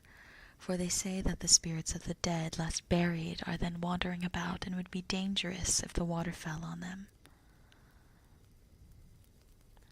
One dark night, a woman suddenly threw out a pail of boiling water without thinking of the warning words. Instantly a cry was heard, as if a person were in pain. However, the next night, a black lamb entered the house, having the back all fresh scalded, and it lay down moaning by the hearth and died. Then they all knew that this was the spirit that had been scalded by the woman. And they carried the dead lamb out reverently and buried it deep in the earth. Yet every night at the same hour it walked into the house, lay down, moaned, and died. And after this had happened many times, the priest was sent for, and finally, by the strength of his exorcism, the spirit of the dead was laid to rest. The black lamb appeared no more. Neither was the dead body of the lamb found in the grave when they searched for it, though it had been laid there by their own hands, deep in the earth, and covered with clay.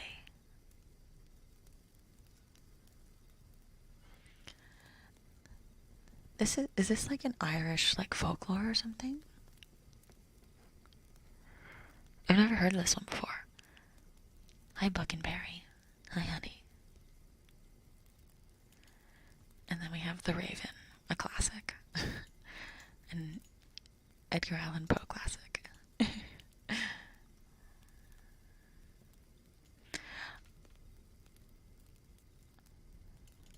Oh, there it is. I forgot how long The Raven was.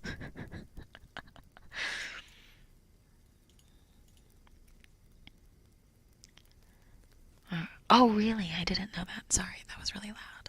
That was really loud. Sorry.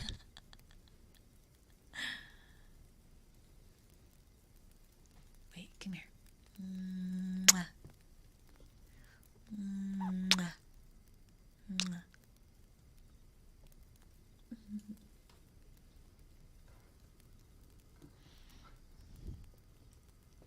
Okay. Next one.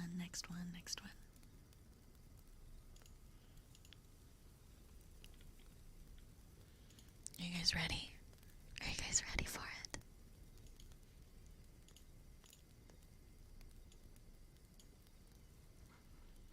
Yeah, sorry. I kissed your ears a little too harshly. I'm sorry.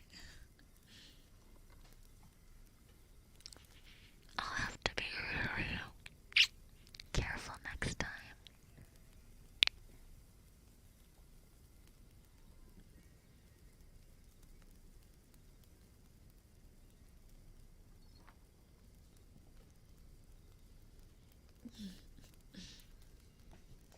You're not complaining, darling.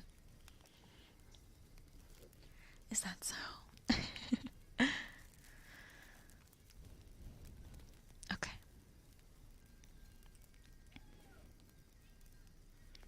The Raven by Edgar Allan Poe. Once upon a midnight dreary, while I pondered, weak and weary, over many a quaint and curious volume of forgotten lore, while I nodded and nearly napping, suddenly there came tapping.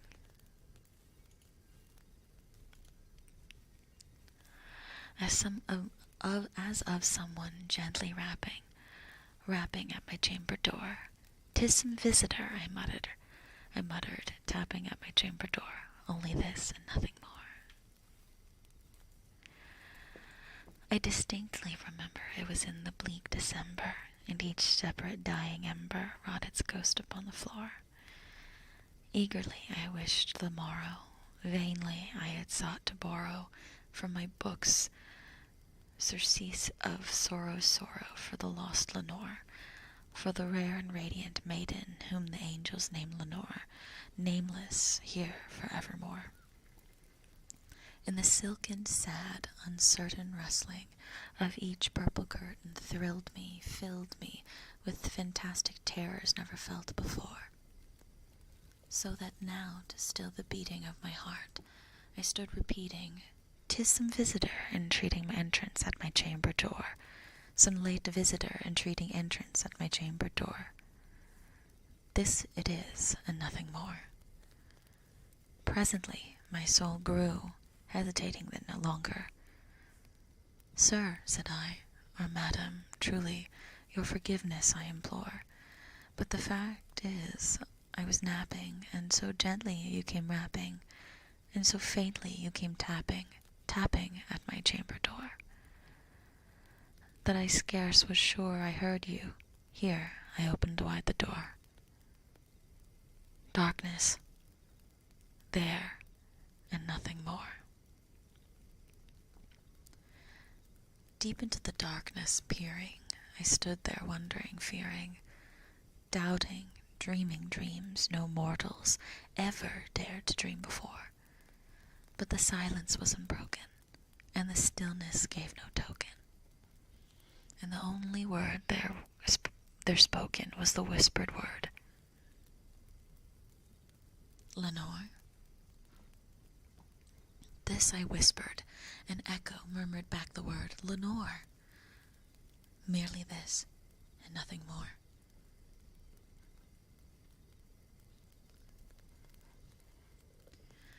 Back into the chamber turning, all my soul within me burning.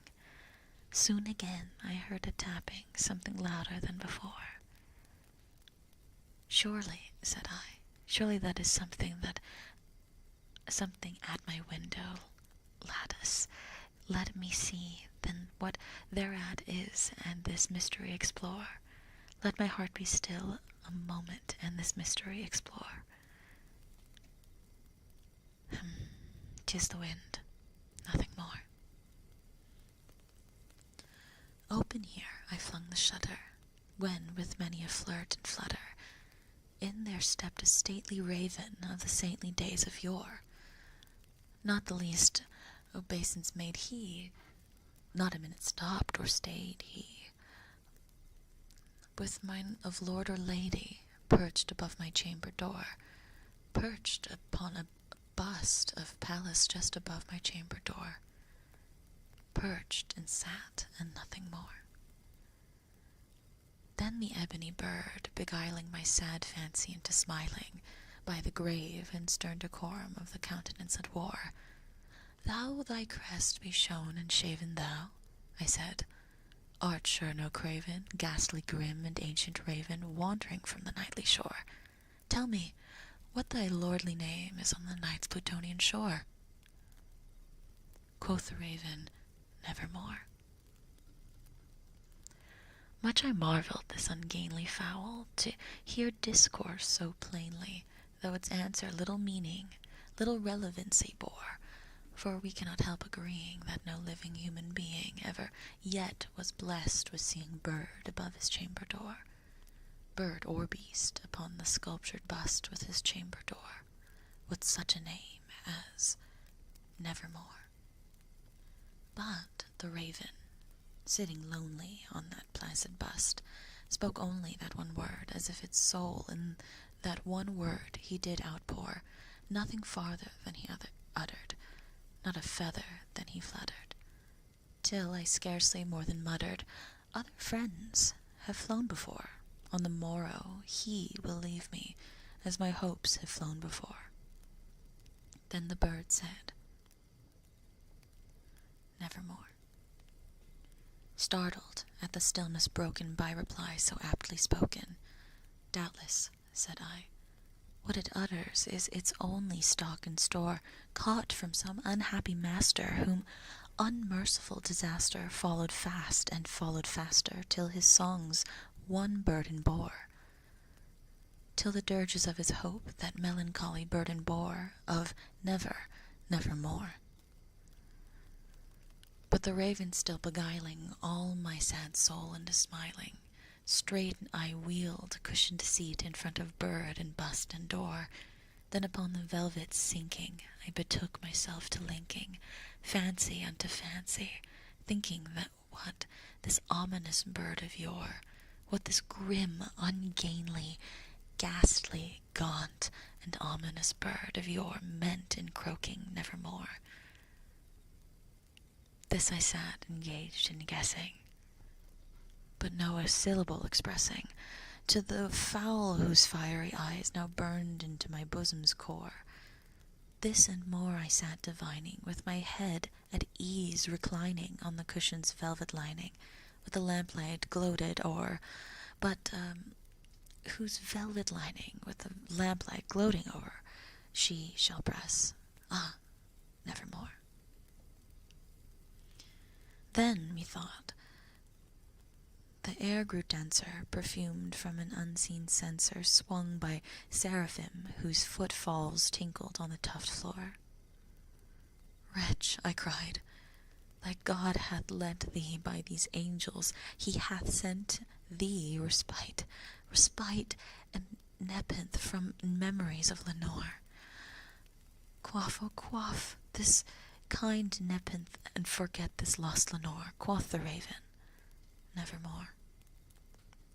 "Prophet," said I, "thing of evil, prophet still, if bird or devil, whether tempter sent, or whether tempest tossed thee here ashore, desolate, yet all undaunted, on this desert land enchanted, on this home by horror haunted, tell me, truly I implore, is there balm in Gilead?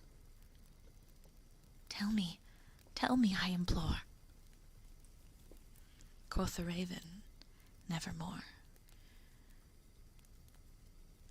"Prophet," said I, "thing of evil, prophet still, if bird or devil, by that heaven that bends above us, by the God we both adore, tell this soul with sorrow laden if, within the distant Aidenn, it shall clasp a sainted maiden whom the angels name Lenore, clasp a rare and radiant maiden whom the angels name Lenore." Quoth the raven, "Nevermore." "Be that our sign of parting, bird or fiend," I shrieked, upstarting. Get thee back into the tempest and night's Plutonian shore. Leave no black plume as a token of that lie thou soul has spoken. Leave my loneliness unbroken. Quit the bust above my door, take thy break from out of my heart, and take thy form from off my door. quoth the raven, nevermore. And the raven, never flitting, still is sitting on the pallid bust of Pallas just above my chamber door, and his eyes have all the seeming of a demon's that is dreaming, and the lamplight o'er him streaming throws his shadows on the floor.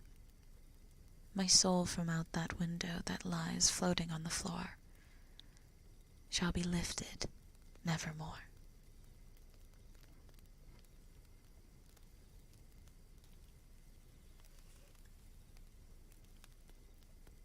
Thank you for your submissions, Kumamaru. They're fun. I forgot how much it was fun, how lovely it was to read old literature.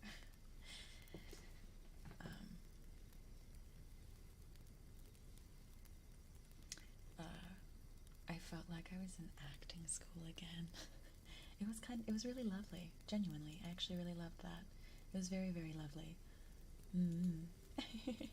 Also, if you're just joining in, hi, welcome in. Hi, hi, hi. Wonderful voice, thank you. Thank you very much. Yeah, I used to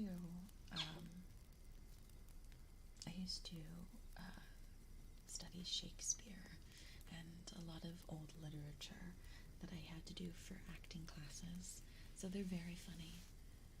Oh, thank you, lover. I appreciate it, honey. Thank you, thank you.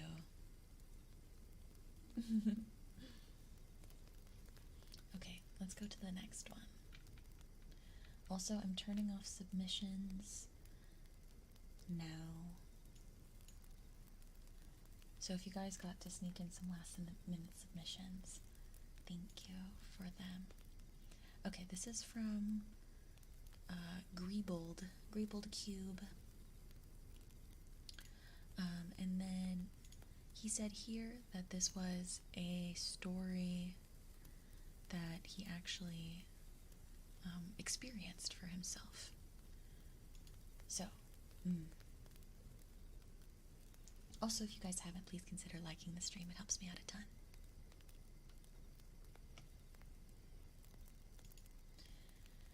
Okay. When I was 15, I was out swimming in the sea, as I usually do. I'm a pretty good swimmer and can hold my breath pretty well, about 50 seconds or so. However, when I dove under a particularly big wave, I had a strange urge to just stay under the water.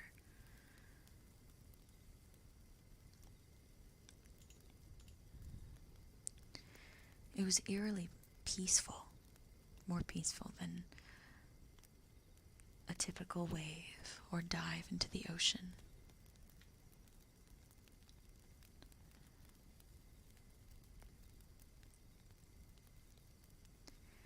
And it was strange. While I was under there, I started to hear what sounded like a heartbeat in the distance. Initially, I was amazed. I thought it was my own heartbeat, and that the water was just so calm I could hear my own. But then I suddenly realized that it sounded odd. It sounded weird.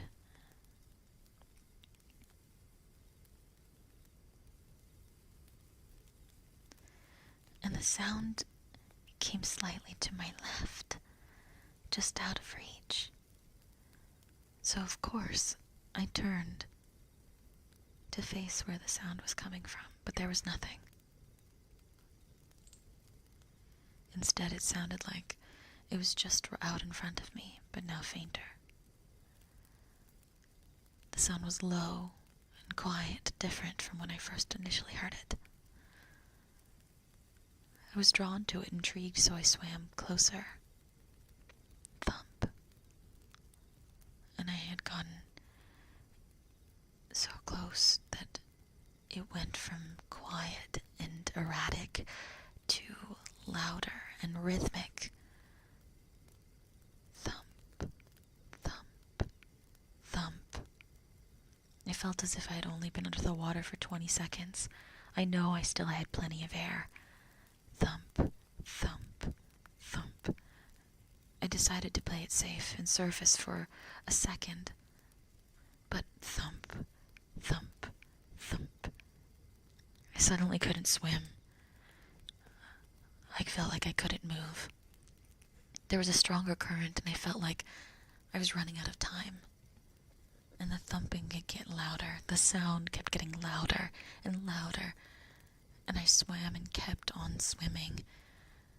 And it kept getting louder and louder and louder and faster. Until I finally broke the water surface.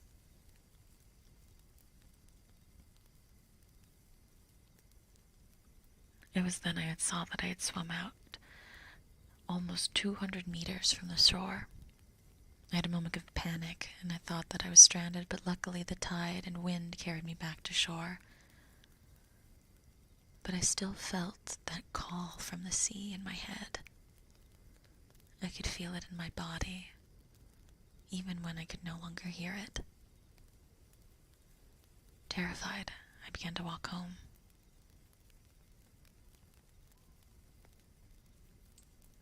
Leaving the water, I could not help but turn one last time, when I could finally still hear one very faint heartbeat of the waves. Thump, thump, thump, thump.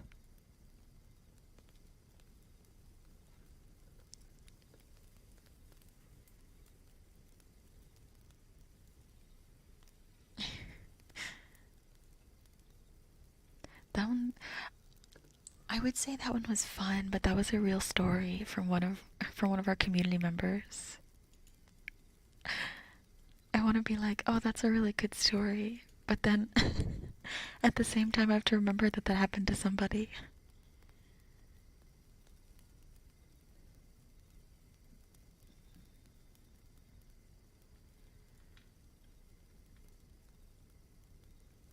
Yeah. Well, I'm glad that Creepold is okay.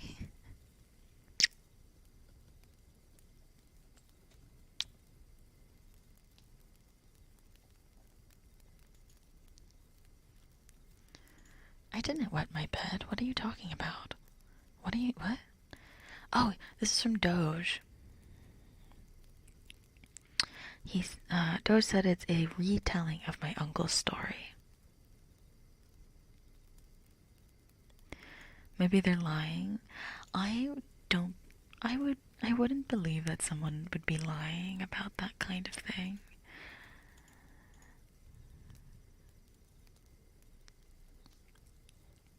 Also, if you're just coming in, welcome and welcome.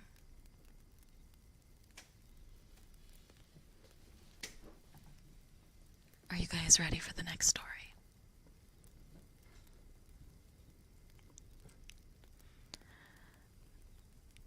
Are you guys ready?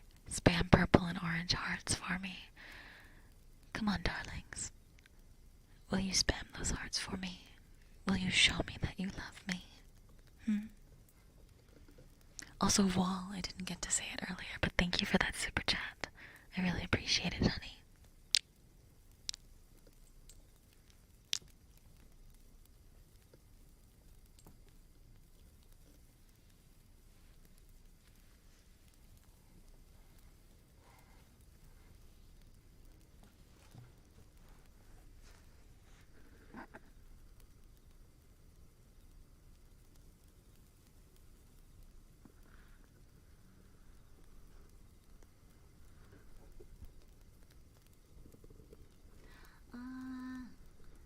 Arigato. Thank you for the super chat though. Thank you, thank you.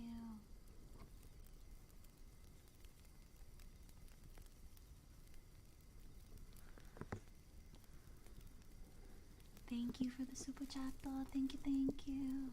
And have a good day at work, Damper.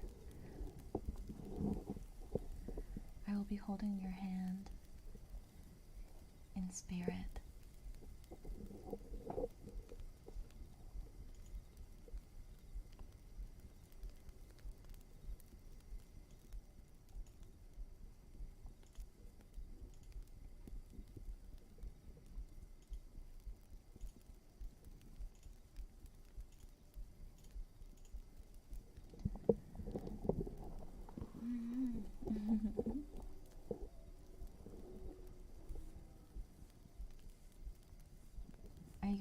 So let's go on to the next one.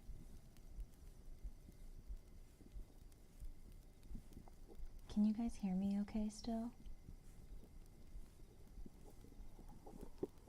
I can't tell if you guys can still hear me.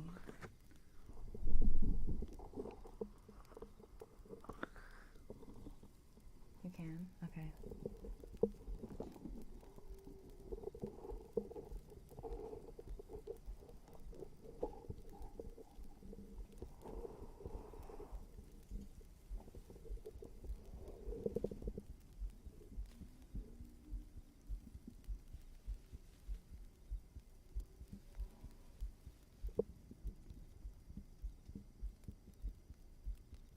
Yeah. I just wanted to see if you guys could hear me if I put the microphone. It's kind of whooshy. That's because it's up against my chest. That's my heartbeat. That's why it's whooshy.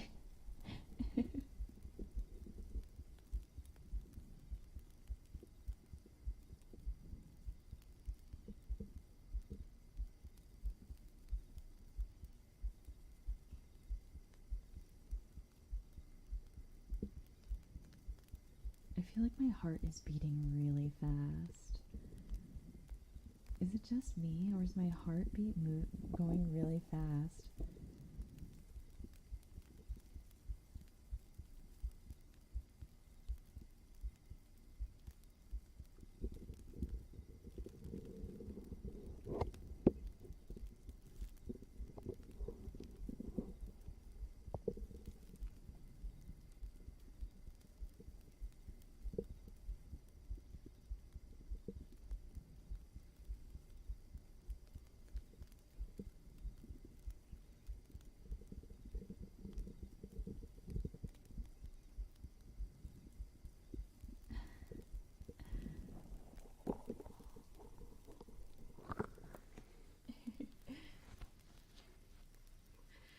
Yeah, I think I'm good. I've just been anxious today, so that could be it. Or it could just be that my darling ghosties just take my breath away. And it just makes my heart beat so fast, you know?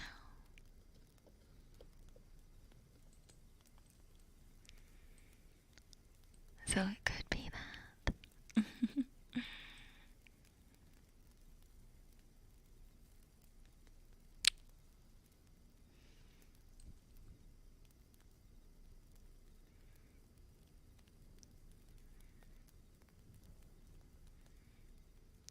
Don't forget, I love you very much.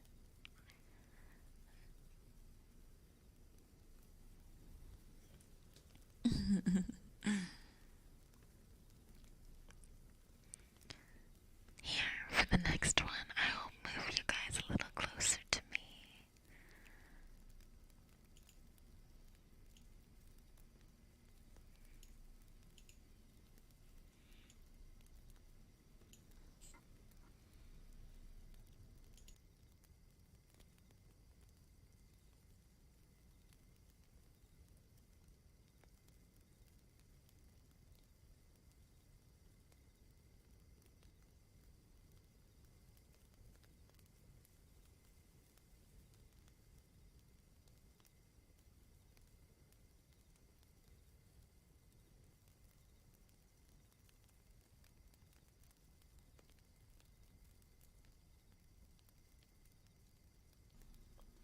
Isn't this lovely? Cuddling together. The fire right behind. Ducky, ducky. Ducky, ducky.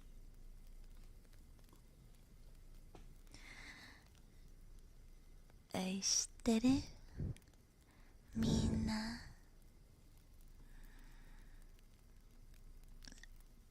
Aishiteru.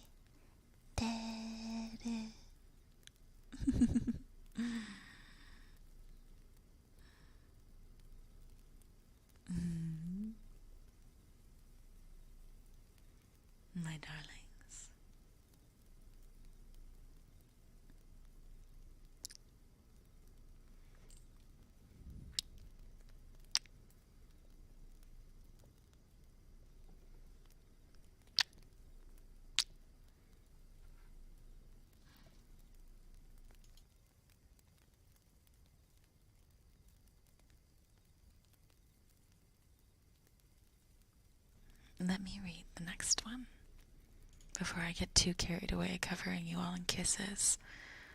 That'd be so awful, you know? Just covering you all in kisses and no more ghost stories. That wouldn't be very smart, you know what I mean?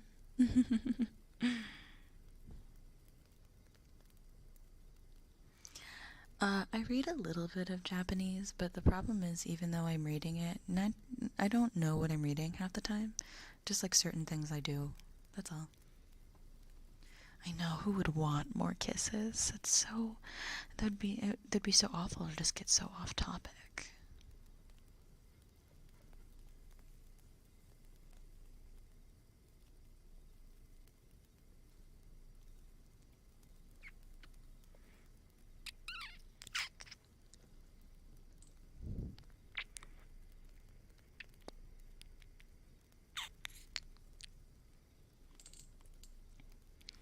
This happened years ago, back when my uncle was still living in the Philippines.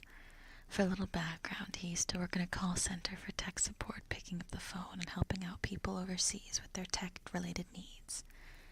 Usually, these shifts would be 10 to 12 hours long.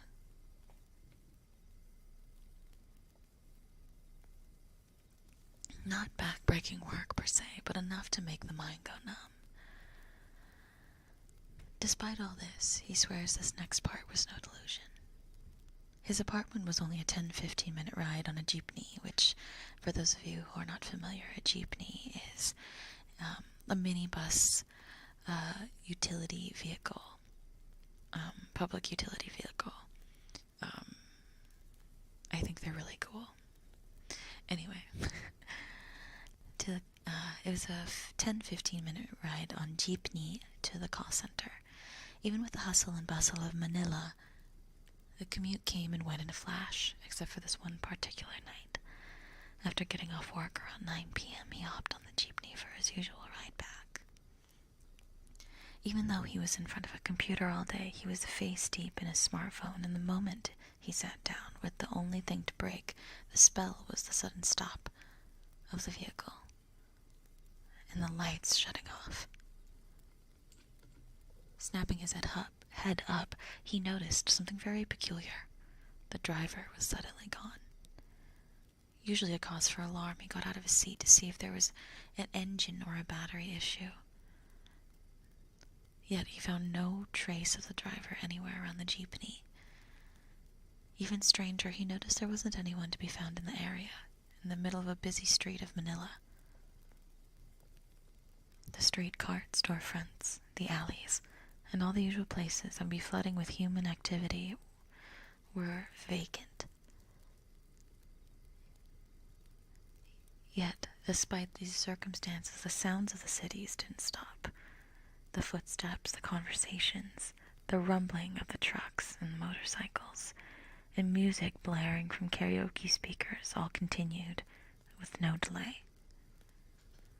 His skin began to turn into ice on this hot, sweltering night. Stuck behind the vehicle, he started checking his phone and noticed not a minute had passed since he left the call center. He would call his fiancée and attempt to make contact with anyone before the sudden isolation truly takes hold of him. In his ear, the dial tone would ring and ring for what felt like minutes, but with no answer. Eventually, the sound of his phone would be drowned out by sounds of the bustling city street.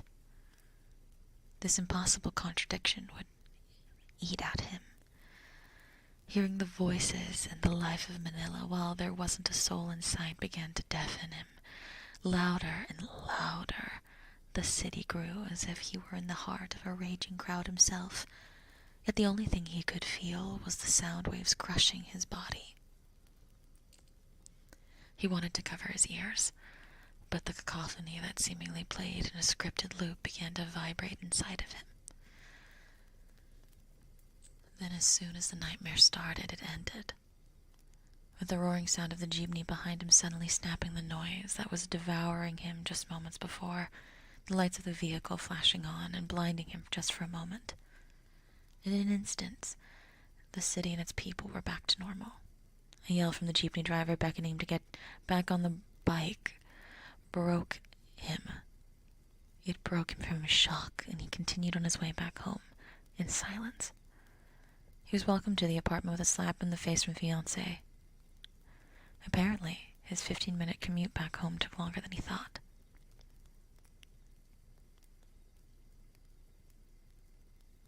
Expecting to be back around 9:15, 9:20, he was found out at 3 a.m. 6 hours had skipped by. Those very 6 hours somehow slipped from his grasp. Despite all this, my uncle's main advice to me was never to work in a call center.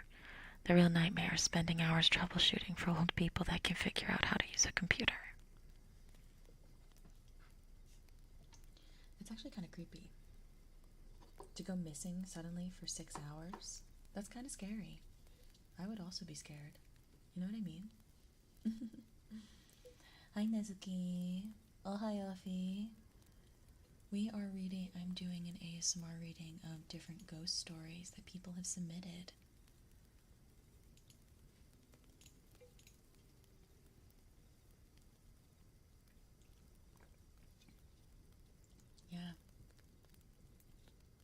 Yeah, it reminds me of the backrooms a little bit as well, because of like what felt like was supposed to be 15 minutes was ended up being 6 hours.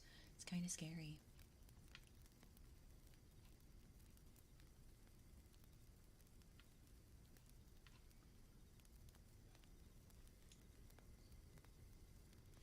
Okay, so this one, yeah, the Philippines can be freaky at times. The Philippines can be freaky at times. I can agree with that.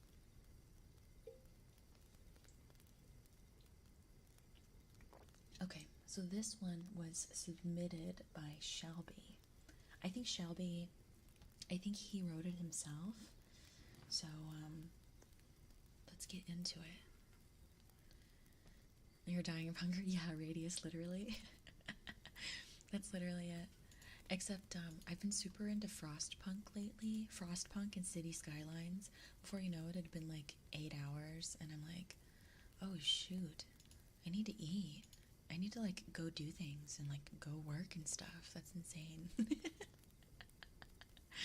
You know what I mean? So, like, let's get hype. Let's get hype for Shelby's story. Keep in mind that he wrote it. So let's give our full attention to the hard work that was put into it. And let's give it our full attention and lots of love, okay? Yes, Frostpunk. I actually really like Frostpunk. I actually bought Frostpunk to start to stream. So I haven't played the main story, but then Staffson hasn't given me the okay to play it yet. So I haven't been able to play it. But I bought it specifically to stream after I debuted. Frostpunk is a city builder game with survival elements. Frostpunk is a lot of fun. I really like it. To Frostpunk sequel, I haven't actually played the main story because I bought it to stream. I just haven't been given the okay to stream it yet. So I just been playing on like free play and stuff. Yeah, but I am excited whenever I do get around to it because I do really like it. I like those kinds of games a lot. But yeah, spam purple and orange hearts. Actually, let's do this. Spam purple and green hearts this time. Purple and green hearts in the chat. And if you haven't, please consider liking the stream. It helps me out a ton.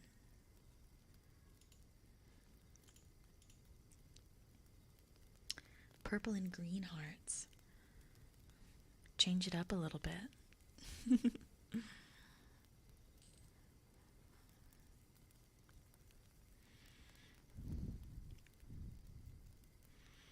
Did we just die? No. I mean, we can make that happen, honey. Because and you get to spend even more time with me.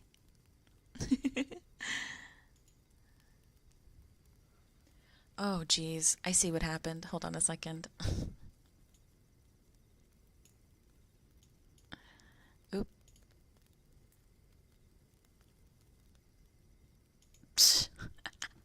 Hold on. It's broken. Okay, hold on.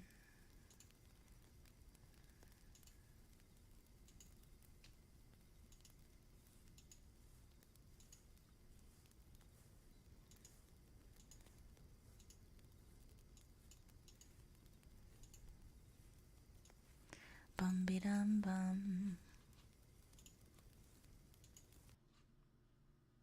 Oopsie.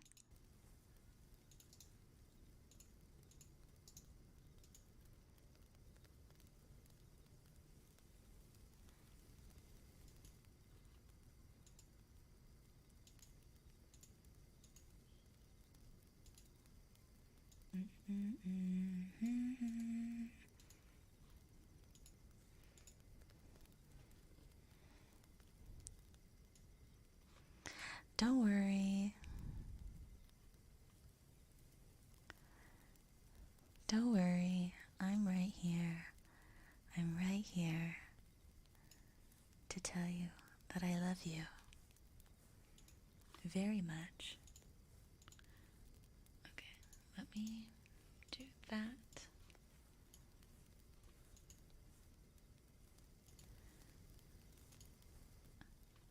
Okay, give me 1 second. I'm sorry about the flashbang, you guys. Sometimes things just end up breaking a little bit. But you know what this means? It means that you can just listen to the sound of my voice. You know? You can just listen to the sound of my voice.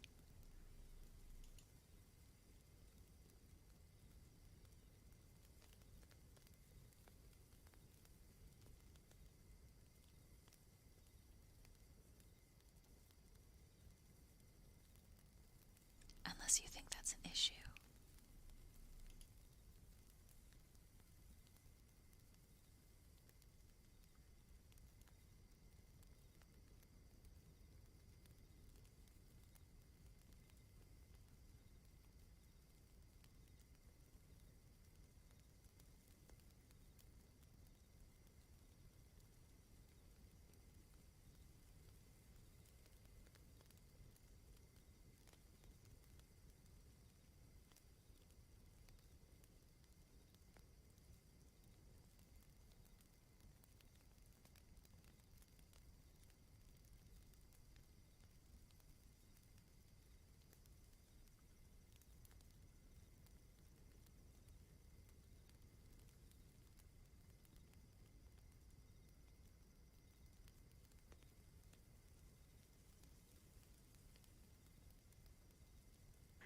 Oh wait, I found it. Hi, sorry. No, I'm here. I was trying to fix it. I figured out what's wrong with it.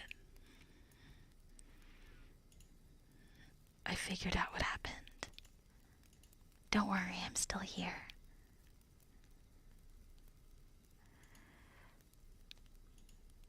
Here, I'll just do some like really soft humming. No. I wasn't muted accidentally. I was just so focused. I was so focused that I wasn't looking. Okay. What's a cute little song? Oh, spooky, scary ghosties and shivers down your spine. I love my ghosties so much, and if they leave me, I will cry. The spooky, gooky ghosties, all purple and all mine, and sometimes as a yandere, I will just fight on sight.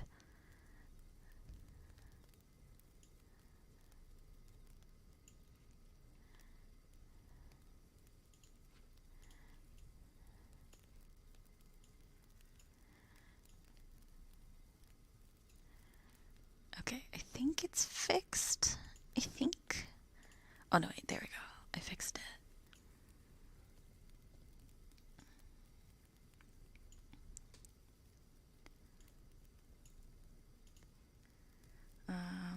Oh wait, no, it's still kind of wonky-tonky. There we go. That's better. And bum-ba-da-dum. I'm back? Question mark? Test. I'm back. There we go. I fixed it. Yeah, I fixed it. I don't know why that happened. But I fixed it.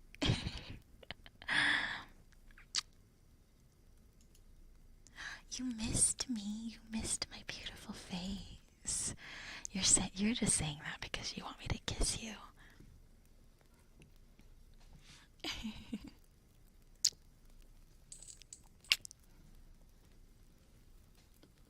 No, you can't lose me in the void. Oh, darling, no. I've spent too much time in the void to get lost in it. There are places that I'd much rather get lost in, and I can definitely involve you. But we don't have to get into that. No, the Ghostbusters didn't get me. I'm way more sturdy than you may think. I can put on my own sandals and everything. Okay, so let's read this. Let's read this next one.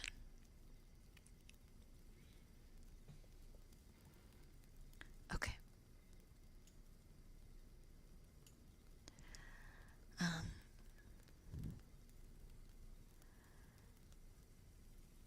Actually, I just realized maybe I scoot over a little bit.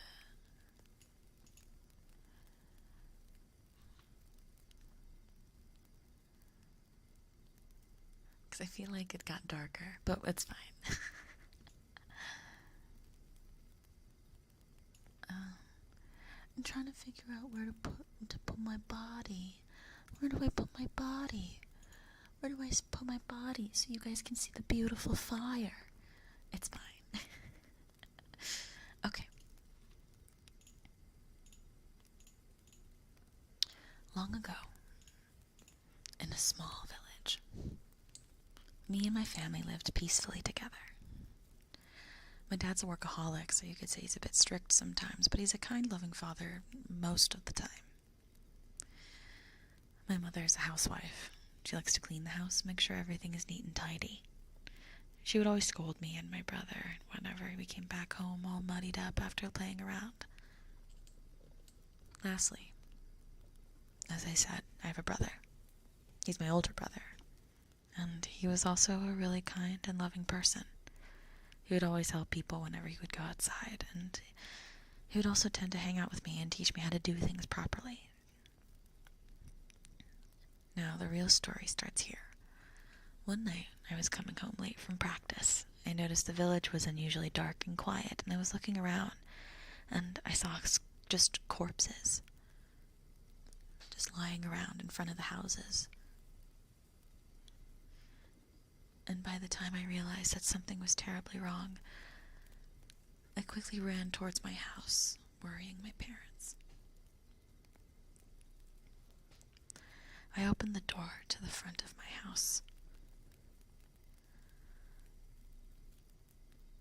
The house was dark and also unusually quiet. I ran towards the living room, hoping they were fine, and I barged into the living room, only to be shocked by the corpses of my parents. I instinctively ran towards them when suddenly a familiar silhouette appeared in the shadows.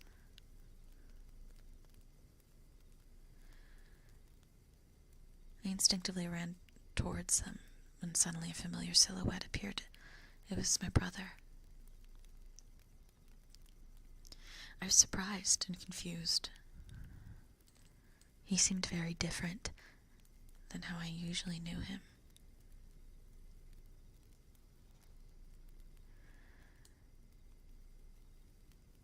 He seemed dark. He seemed cold despite the flames. He seemed distant. And for once, I was afraid of him.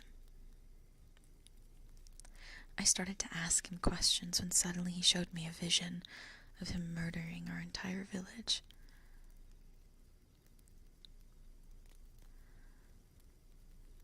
Unable to continue,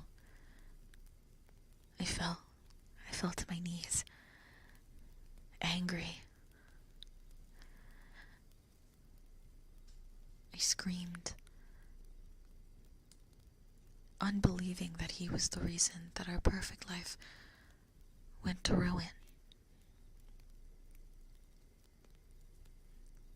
I got up and I tried to attack him, only to be knocked out.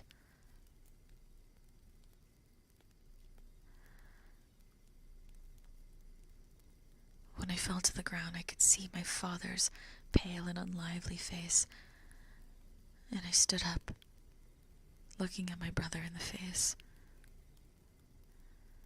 But I couldn't face him, so I ran.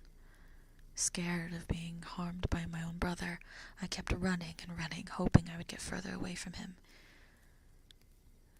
And to my surprise, he got up to me as I saw him in front of me.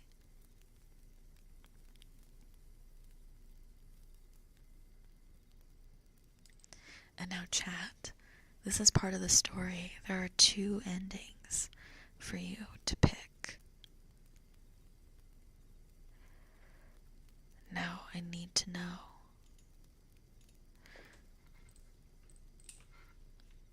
You guys, I'm not going to give you a choice. You guys get to pick. Shelby wrote 2 endings, so you guys will get to pick an ending here. There's the poll. So, what do you think that MC did? What do you think that he did?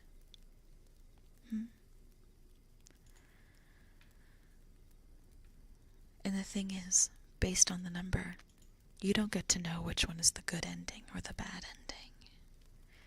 Can I pick you? You can always pick me, baby. Just as I'll always pick you, Harper. Mwah.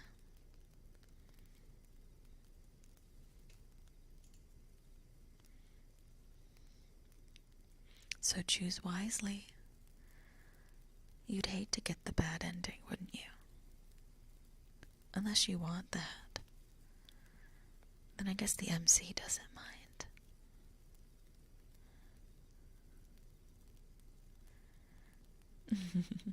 You pick Ophelia. Wow. You're so sweet.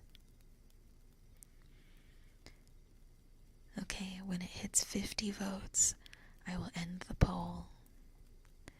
So make sure you vote. Chat, ghosties, my darling loves. Tell me, what do you want to happen to the MC?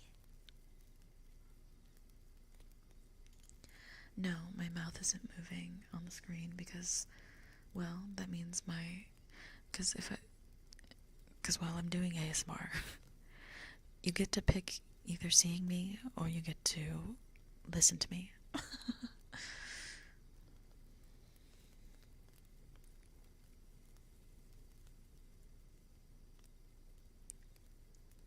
You voted for me. Oh, that's so sweet. You guys are so sweet. Okay, 9 more votes. 9 more votes until we get to find out about what happens to MC, and it looks like number 2 is winning.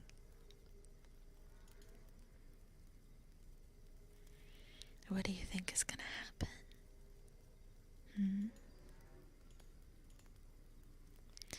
Lumi, hello, honey.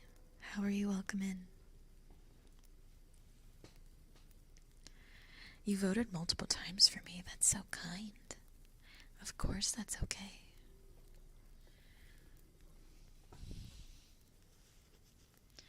Okay, we're 3 more votes away from 50. Make sure you get your vote in. Make sure you get that vote in.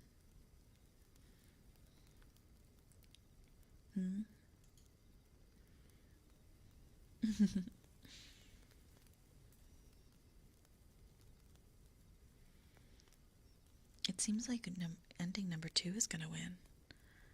And now we're ending the poll. Let's see what you guys got.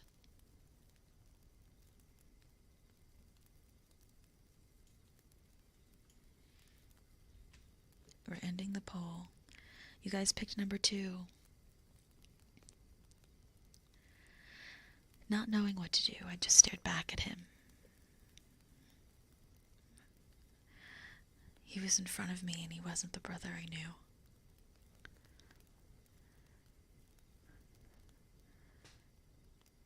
He was giving this speech, and I don't remember the words that he said. I tried to attack him once more.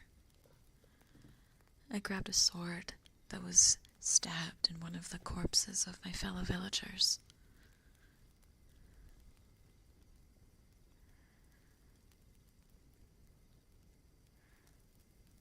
I felt as if there was nothing left to me. I ran at it with what I had. But I proceeded to be stabbed by my brother instead. I did not successfully avenge my loved ones. I did not receive the satisfaction and joy. All I felt was nothing. There was nothing but emptiness.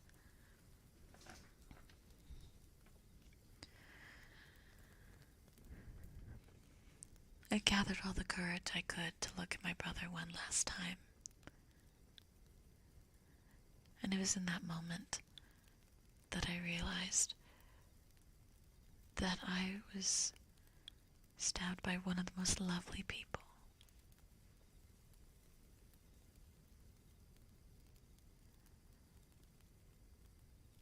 My brother. I could feel my clothing being encased and canvassed with blood.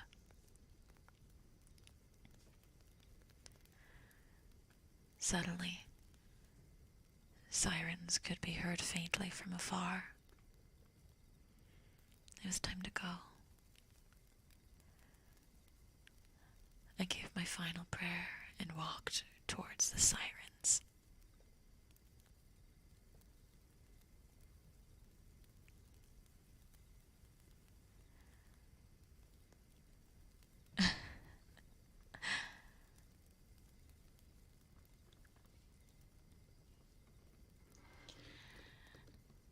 And then Shelby added this really fun little ending. It says, "Years has passed, and I've been sent to the mental asylum for insanely gifted.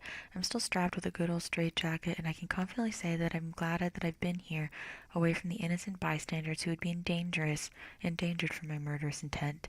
That's all for me, unfortunately. It's time for my lunch now. I'm happy that I got to satisfy your curiosity, and I hope we get to meet again soon. I have a lot of stories to tell about my time here if you're ever interested. Take care, and remember, don't take any drugs from a strange-looking snake guy." And then it said, "Please link where you've gotten this story from or mention if you wrote it." And he said, "I referenced it from an anime about ninjas."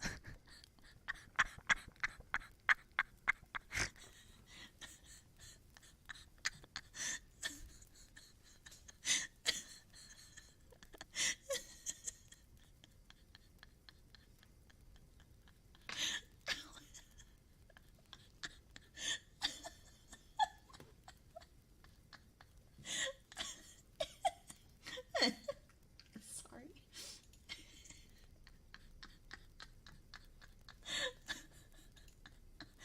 Oh, God. Yeah. Oh, God. That's so funny.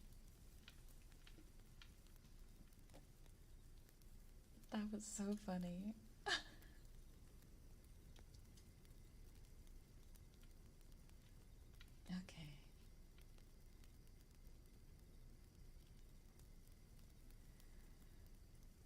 Okay, so this was submitted, this next one, this next one was submitted by, I think this is a fanfic that Ryan wrote about me. I just see a lot of my name.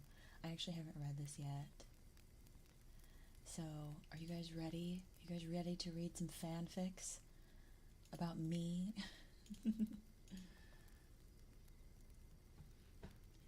By Mark.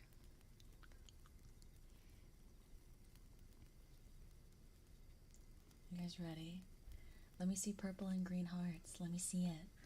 Let me see. Let me see them.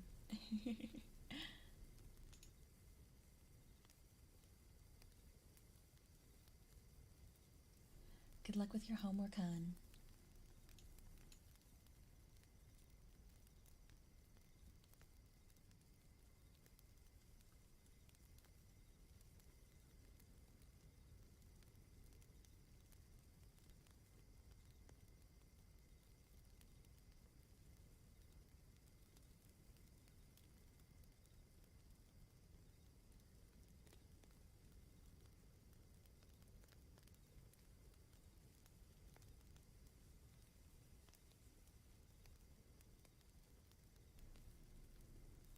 We ready?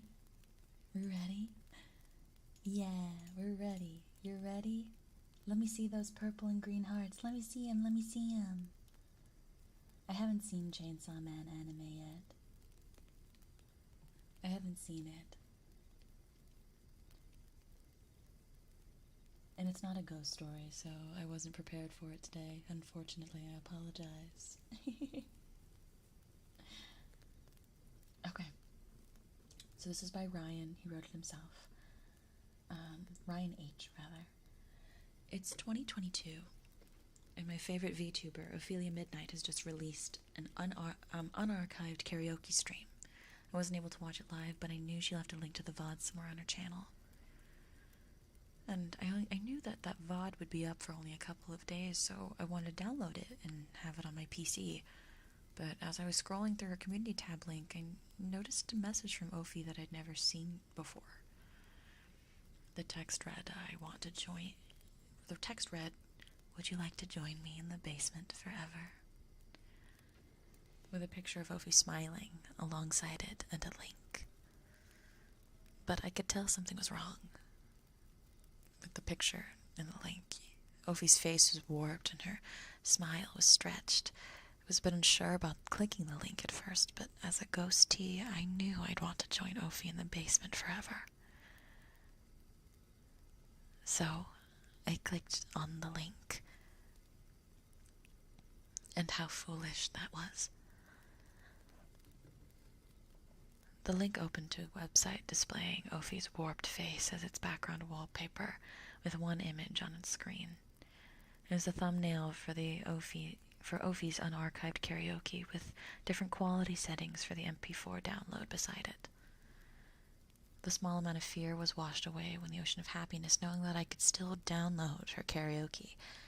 But without thinking, I hit download MP4 at 720 and watched my screen as Ophi's wonderful singing voice would be beside me forever. But as the MP4 slowly downloaded, I heard a faint groaning coming from my PC. As I bent down and went under my desk to inspect the PC, the groaning stopped, as if it knew I was listening. I figured it might as well have been my CPU's fan, so I blew it off. I got out from under the desk and started to stand, and the download was complete. I sat down in my chair and clicked on the MP4. I wanted to hear her sing to me so badly. I should have never downloaded that MP4 from an unknown site. And without a warning, my PC was taken over by a virus. Every file on my desktop was converted to an MP3 file called Only Ophi. I panicked and I rushed to deal with it, but once I opened up Windows Antivirus, my PC shut down. I heard the groaning coming from my PC again, but this time it was louder. I heard a knocking coming from inside of my monitor as well. I hid. I hid in my room, feeling like I had nowhere to go. And I cried. I turned to look up at the PC and saw a creature in pure darkness pour out of my PC screen. Blood rushed out of their face, and I went as white as snow.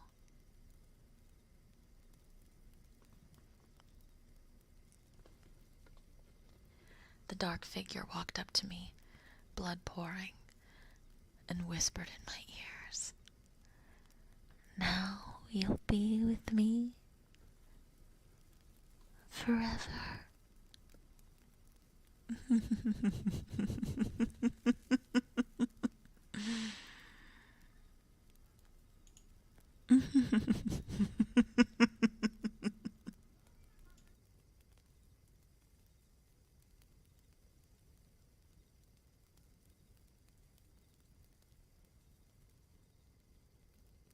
I screamed as my body was dragged into the PC, forced to scream only Ophi forever.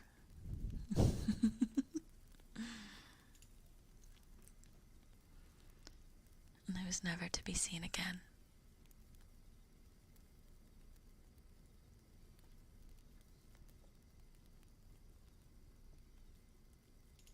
Yeah.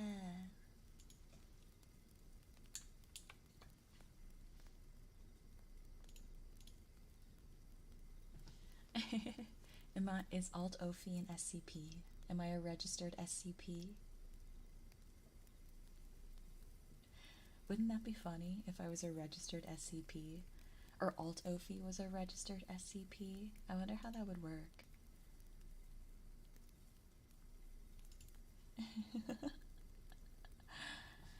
No, not me. Alt Ophi. Alt Ophi. If anyone doesn't know what Alt Ophi is, I can show you guys really quickly. I don't want to freak you guys out, so I won't keep it up for too long. But this is the creature that was being referenced in the fanfic. So if you're not familiar with Alt Ophi, you can learn more about Alt Ophi in the Discord server. The link for the Discord server is in the YouTube description. Let me just grab all of this so that way it's on the screen. I'll try not to make it too large so it's not too frightening. But I guess that's kind of the point for today, isn't it?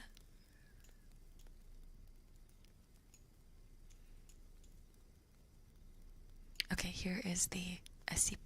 Here's the SCP. Here's Alt Ophi.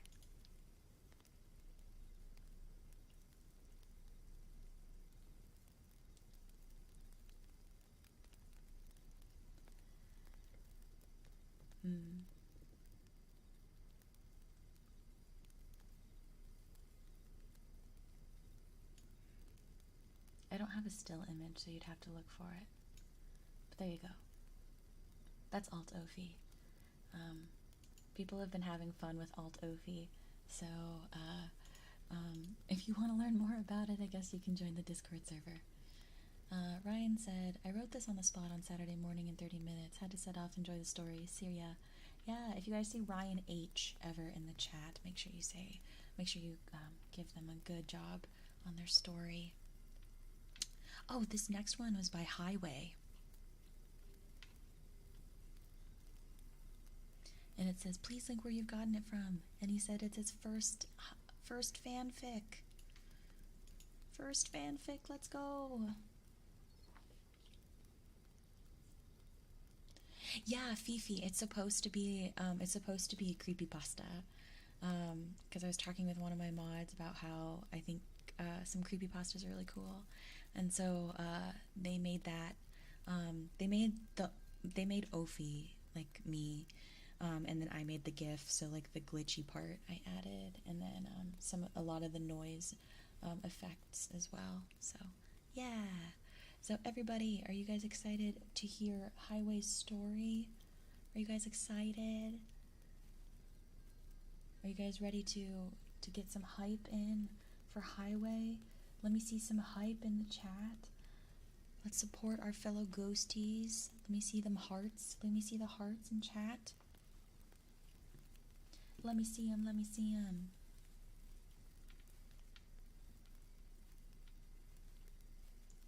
Yeah. Ikuza. Yeah, we support our fellow ghosties here. Okay. I feel like I'm too tall. I'm going to lower. Oof. I like sat up. Just stretch.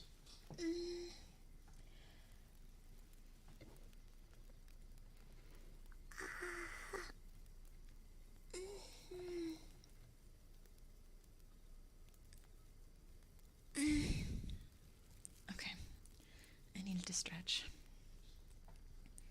Okay. Are you ready?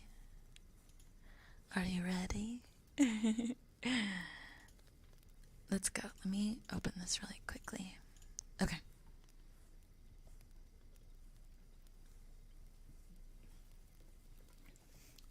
You're Ooh, it's in second person. We love it. We love to see it. Okay. You're driving home after a long night of work at the office. It's been snowing for several hours and no trucks have been out to clear the road, so you're driving slower than normal to keep yourself safe on the road. Even so, it's taking every bit of your concentration to see the road through heavy snowfall in front of you. But as time goes on, you find yourself having trouble staying awake. It was a long day at the office, and the absolute silence of the world around you starts setting in. Your eyes close. You're suddenly jerked awake. They close again. This goes on for several miles until you're awakened by the car jerking to a sudden stop. You've hit a snowdrift, and no matter what you try, there's no getting your car out. Left with no other options, you call for a tow truck. It'll probably be a couple hours with all the snow out there. There's been tons of calls for help, the operator tells you. Do what you can to keep yourself warm, but you'll want to turn your car off. If there's any issues with the exhaust, it can leak into the back of the car, and you definitely don't want that. Okay, thanks. You respond with a disappointed sigh. What am I going to do now? I knew I should have packed an emergency kit. Putting your gloves and hat back on, then buttoning up your coat, you look around as best as you can, searching for maybe a gas station or a restaurant, somewhere you could go to get out of the cold for a couple of hours. You spot a light, a short walk from the road. It seems like a house with no other options, and so you trudge your way to the single-story home. From the exterior, it looks like an older house, Victorian maybe, but it seems fairly well maintained. Stealing your courage, you knock on the door.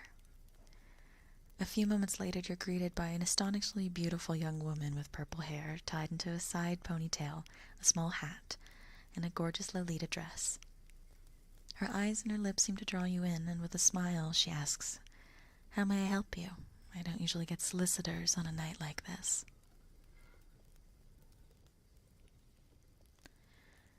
Sorry to disturb you, but you see, I had a bit of an accident on the road by here, and I called for a tow, but it's going to be a few hours before they can get here.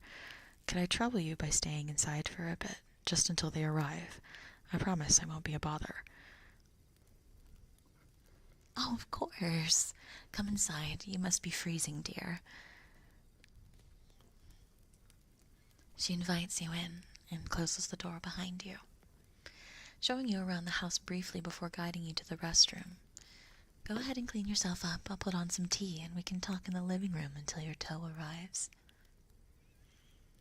You run some warm water and wash your hands and your face, a much-needed refreshing feeling after being out in the cold. You can't help but think to yourself, she is hauntingly beautiful. I wonder if she's seeing anyone. Then with a quick laugh to yourself, you dry off and head off to the living room, planting yourself down in one of the chairs. Just as you sit down, you feel a presence floating in the room. It's the beautiful woman gracefully entering the room holding a tray with both hands. Setting it down on the table, she flashes a quick smile at you.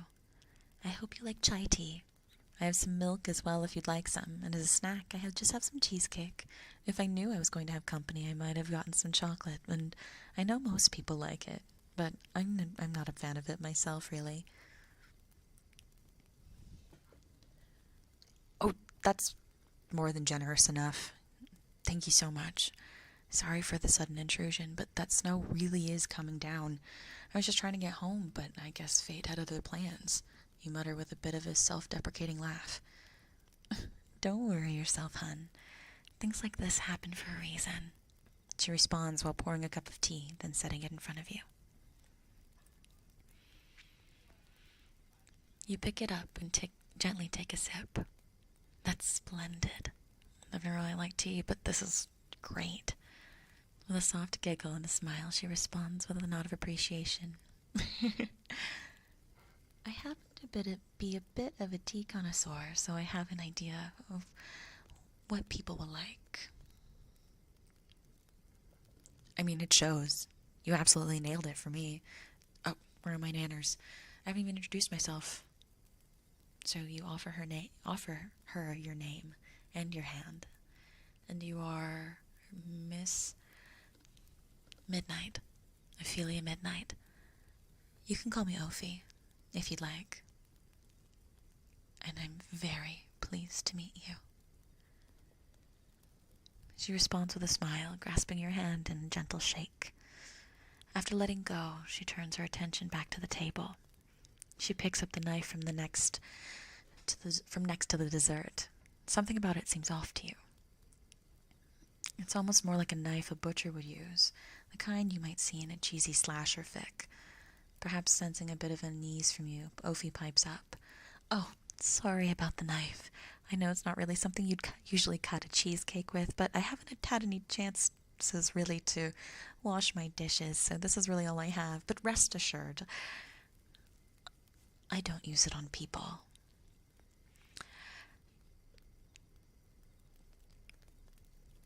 Unless.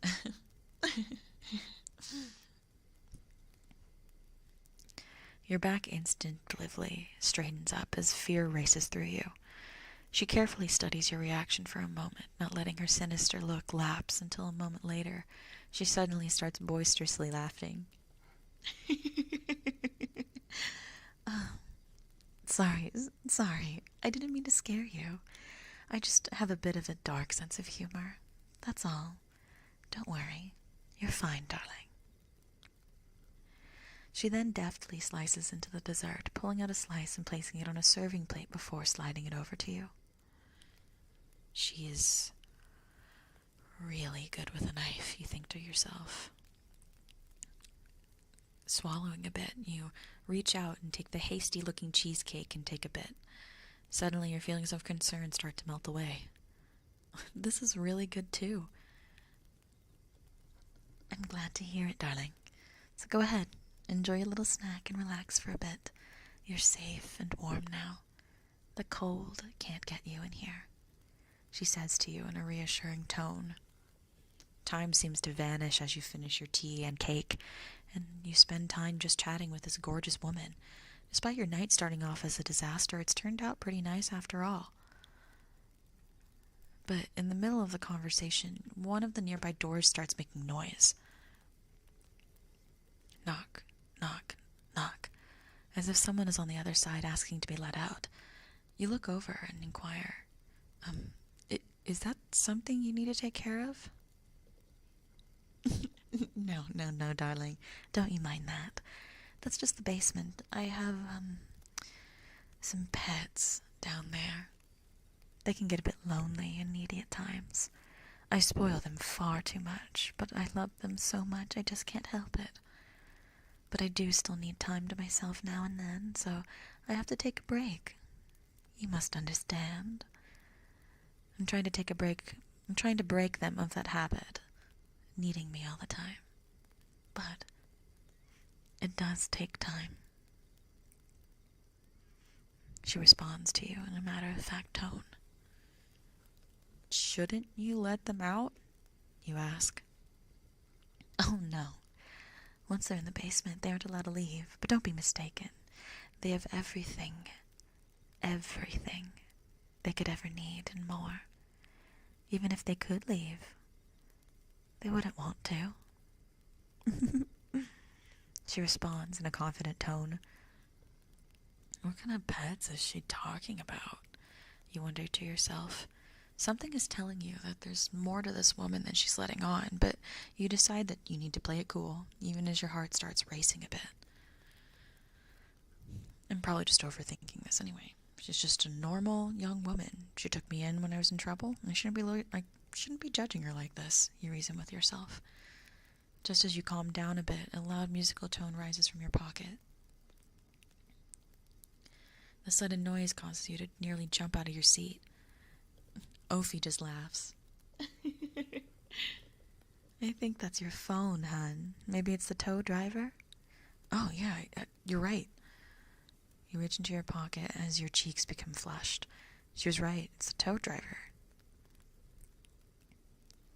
You answer the phone, and he tells you he'll be there in 10 to 15 minutes. Great, thanks. You answer before turning off your phone. Well, Miss Midnight, it's time for me to take my leave. Thanks for letting me get warm in your home. You say to her as you stand up and start getting your things gathered. Oh, darling, you're welcome. It was no trouble at all. In fact, I had some fun. I'm looking forward to seeing you again someday. She responds with a smile as she stands up to walk you to the door.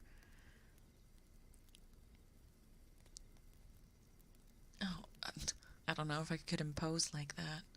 You respond, still kind of embarrassed by the whole scenario. You won't be imposing at all. In fact, I have a pretty good feeling. Actually, I'm very confident you will be back someday. Maybe in a couple of weeks, or might be sometime in the future. It could be years from now. But I know, deep down, we'll see each other again.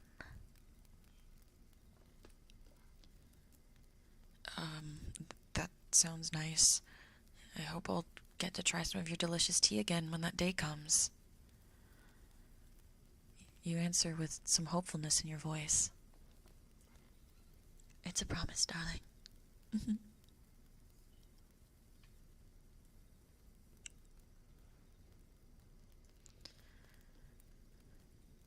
A while later, your car hooked up. He jumps into the driver's seat and turns on his truck, getting ready to take you and your vehicle to the shop. So did you have a blanket or something to keep you warm? I didn't see any kind of kit in your car. Oh, no, I was very fortunate to find a nearby house with a gorgeous woman. She looked out for me for the last few hours. You answer with a half smile crossing your face. Is that so? You sure you're all right? There's no houses out here. This is literally the boonies, he says with a raised eyebrow. Huh?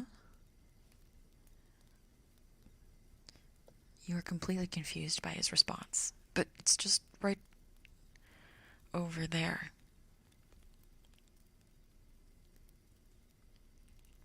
You point to where the house stood, but there's nothing there. Just a giant field covered in snow. No buildings or lights in sight. Sounds like you might have visited the tea phantom, Ophelia Midnight. The driver starts explaining. Yeah, that's what she said her name is. She had purple hair and a fancy old-style dress, and she served me some tea. Yeah, that's how they all respond. I guess it could be worse. She's not a malicious phantom by any means. Although, like legend says, if you see her physical form, when it's your time to pass on to the next life, you're going to see her again. At that point, she'll just serve you a selection of teas, and depending on which one you pick, you go to heaven, or hell, or limbo. Even she doesn't know which is which, so it's just kind of up to chance. At least that's what they say. He calmly relays this tale to you. But that's just an urban legend, you know?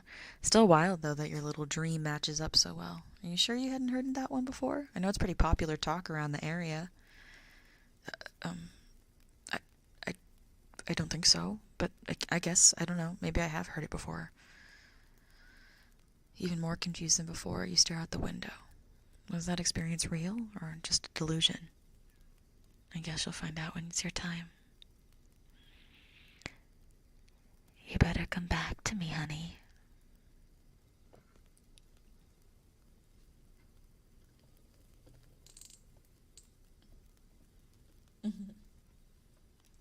I don't have a tea for an isekai harem ending, because you'd be dead. I don't have those kind of powers.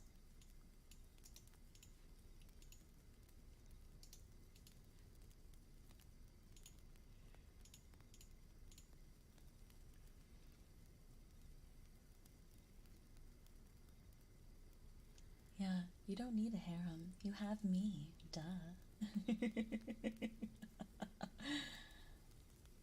But that was really good, Highway. That was awesome. Thank you for taking the time to write that.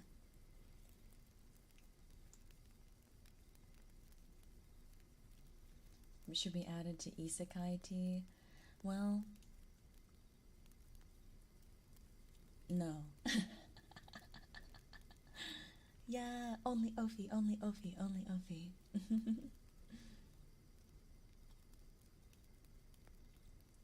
Do you guys mind if I go make a quick run to go get some water really fast?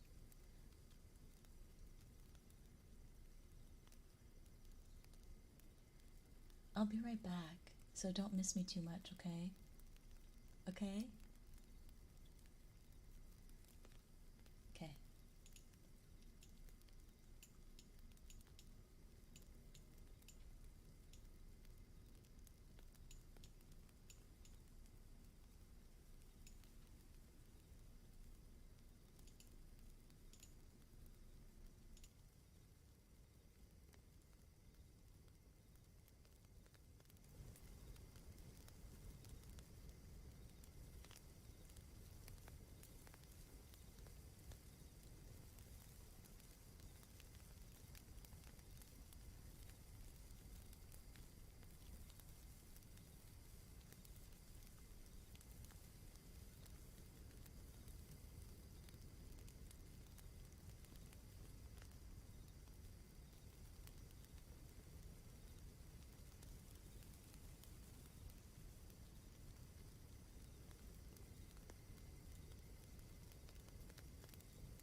The fire is not unattended. Ooh, the fire is not the fire isn't unattended. You guys are literally right here with the fire. It's been ages. It hasn't been that long. I just got water. Actually, which one is my water? Oh no. Is it this one? Which is the cold one? It's not that one. Is it this one? Is it already? No, it's not that one. Which one is the water I just got? It's not that one. Uh-oh, where did I put my water? Wait, I just had it. What the heck? Is it this one? It's not that one. Oh, it's this one. I would never abandon you. I went into the barn. Did you guys not see me walk away to go to the barn?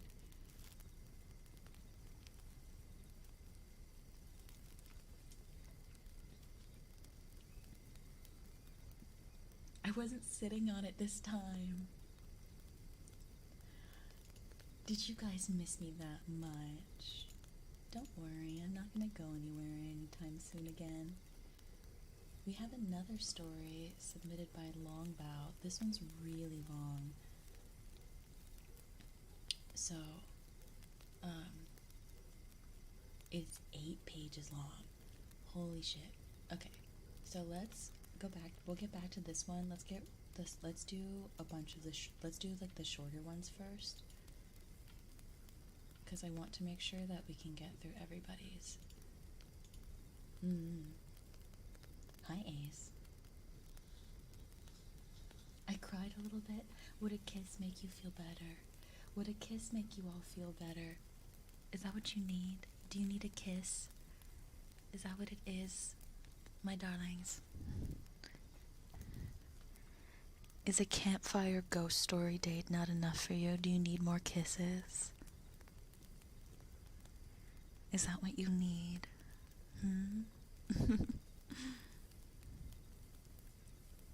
Yeah. Yes, please. Okay. Okay.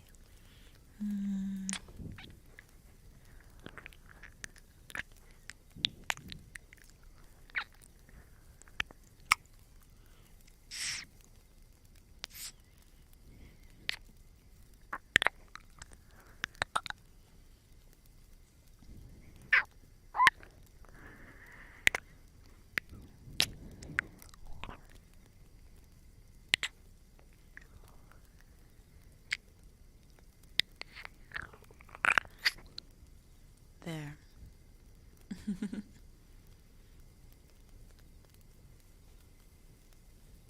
I have been giving plenty of smooches all night. You all just needed way more than I was originally anticipating, silly. One more? Well, what do I get out of it if I give you one more kiss?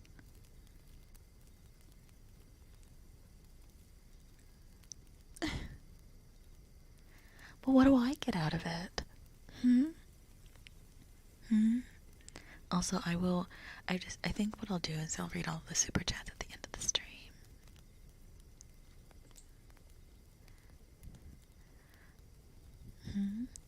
What do you want? What are you willing to give me?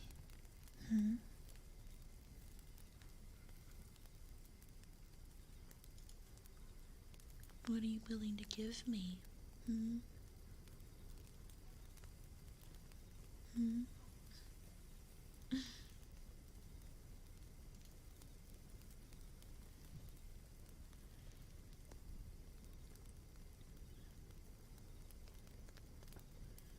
You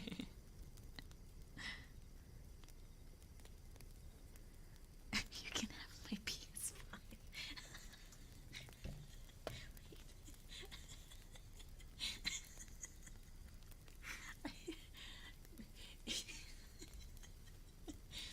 That was so funny. It's just everyone's going, my love, my soul, everything. And then Longbow just goes, you want my PS5?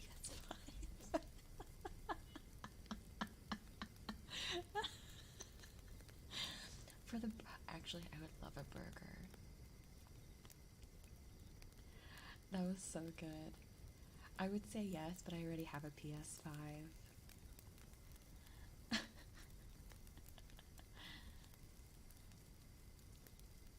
I would love a Steam Deck, honestly. I wish I had one, because then I would be able to use, like, have hotkeys that weren't hooked up to my keyboard, because my keyboard's loud as shit. I would love to have a Steam Deck.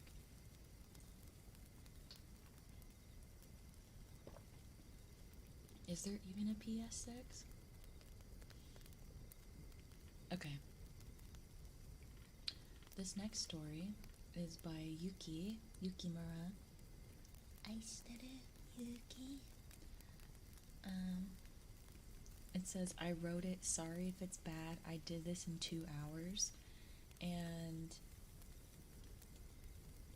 I think I saw Ricardo's name for some reason. Yeah, I saw Ricardo's name, so I'm assuming it's another Ophi fanfic.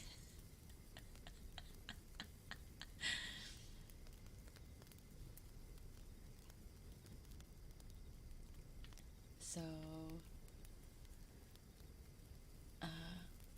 this is called The Ice Cream, the Yandere, and the Woods.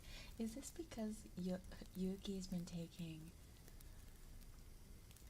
taking alt Ophi out into the woods and stuff for like ice cream or something? I just find it fascinating that alt Ophi likes chocolate. I hate chocolate. No, I don't hate chocolate, but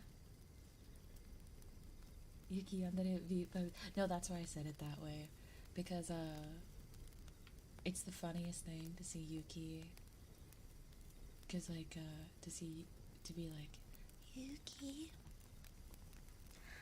I shiteru, Yuki,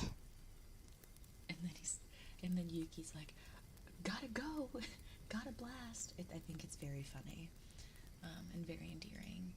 So anyway, are you guys ready for the next submission?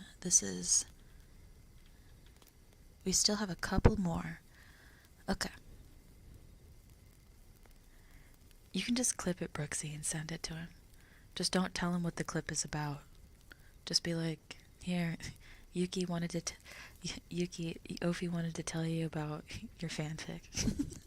Anyway, the ice cream, the yandere, and the woods. Hello, my name is Yuki, and this is my horror story. There I was, going for a late night walk in the woods, all alone with nothing but an ice cream cone in my hand. Oh my god. Oh, sorry. I went...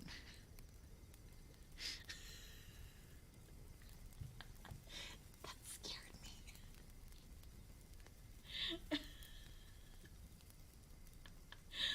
Oh my god. That's so embarrassing. Also, hi Blaze and Axel. Hello. Also, hi Nina. I wasn't expecting it. It startled the crap out of me.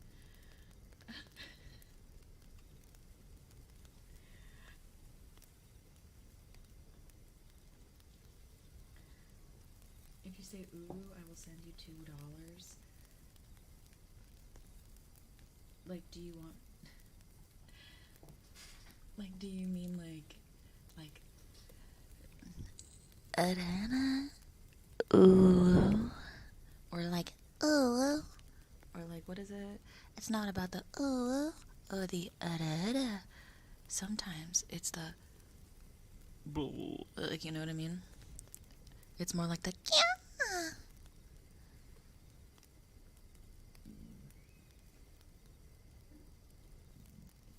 I just did it several times. Do you still want me to do it again? I keep burping. I don't know why.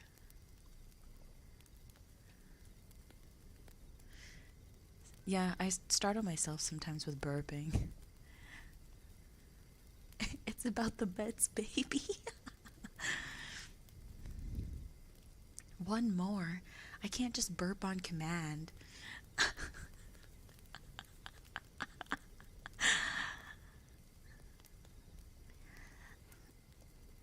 Arigato. Pleasant. Look at all, like, officially say thank you to all the super chatos at the end of the stream. Okay, anyway, before I got startled by my own burp. Back to the story. I was gonna say something and I decided that maybe I probably shouldn't. No, I cannot burp the alphabet. No, I barely remember my alphabet. I have to sing the song all the time.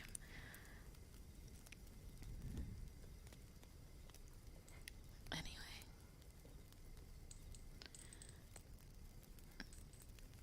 Hello, my name is Yuki.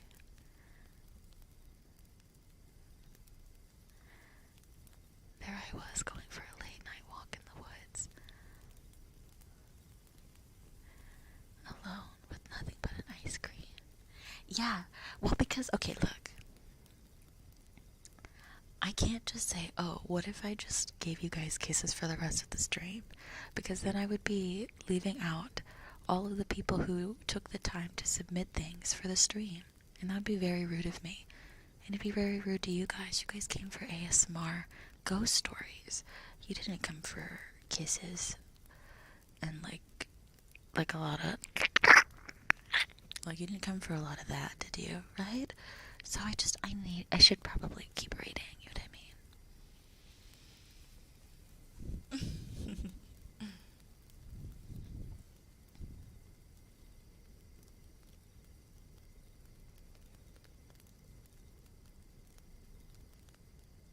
So anyway.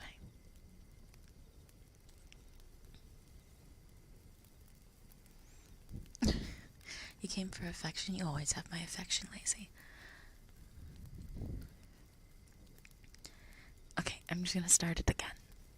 Hello, my name is Yuki, and this is my horror story. There I was going for a late night walk in the woods, all alone with nothing but an ice cream cone in my hand. It was a night like any other night, cold, dark, and misty. You'd think I would be shivering from the chill of the night, as well as my coldness of my soft serve, but no, I was not. As a matter of fact, I was actually feeling pretty warm inside, and it wasn't because I was feeling sick, but because I'd finally found love after years of being solo. I remember the first day I met her. Hold on. I need to put the picture. Hold on. Hold on. This is the only way it's gonna work.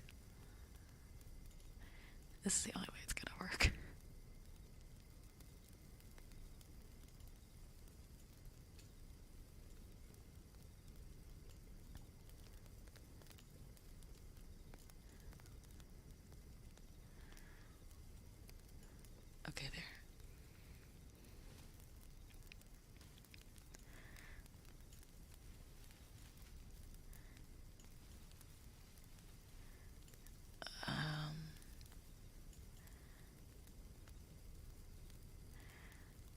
Just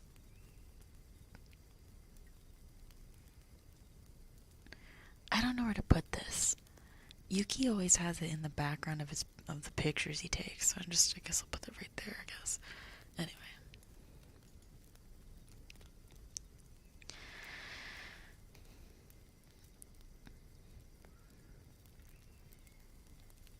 I remember the first day I met her. Well, I'm trying to put context, Eduardo. So this is the character. Yeah, if you could, Brooksy, that'd be really great. So this story is about Alt Ophi. Alt Ophi was the creepypasta-looking character on the screen. So, I am assuming that's what it was.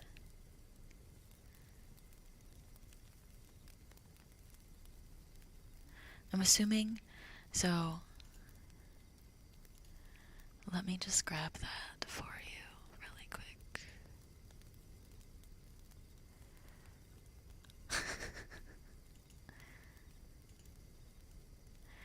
Okay, this is a better reference, and so this is the picture that the story is based off of, so that way you guys can reference it better.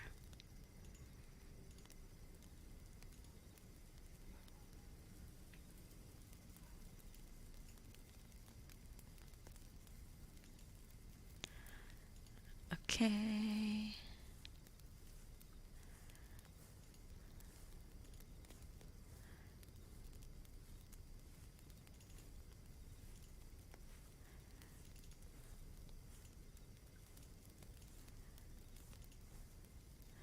Bye, Andre.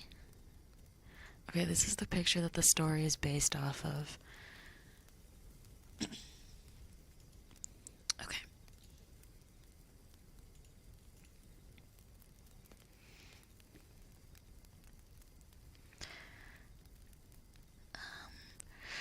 We were both new club members in our college's Filipino club, yet the moment we first met, I knew I felt a connection between us.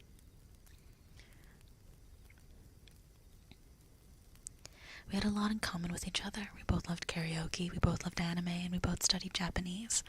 I always found our talks so fascinating. It was nice exchanging stories about our experiences with college life, but it's like with our families and past friendships. Just earlier tonight, we were having a conversation over dinner about our scary tales our parents used to tell us as kids to get us to behave. For me, I brought up how my parents always said there was a ghost in the house whenever I heard a strange sound. Nothing too special. She, on the other hand, told me a story of something new to my ears.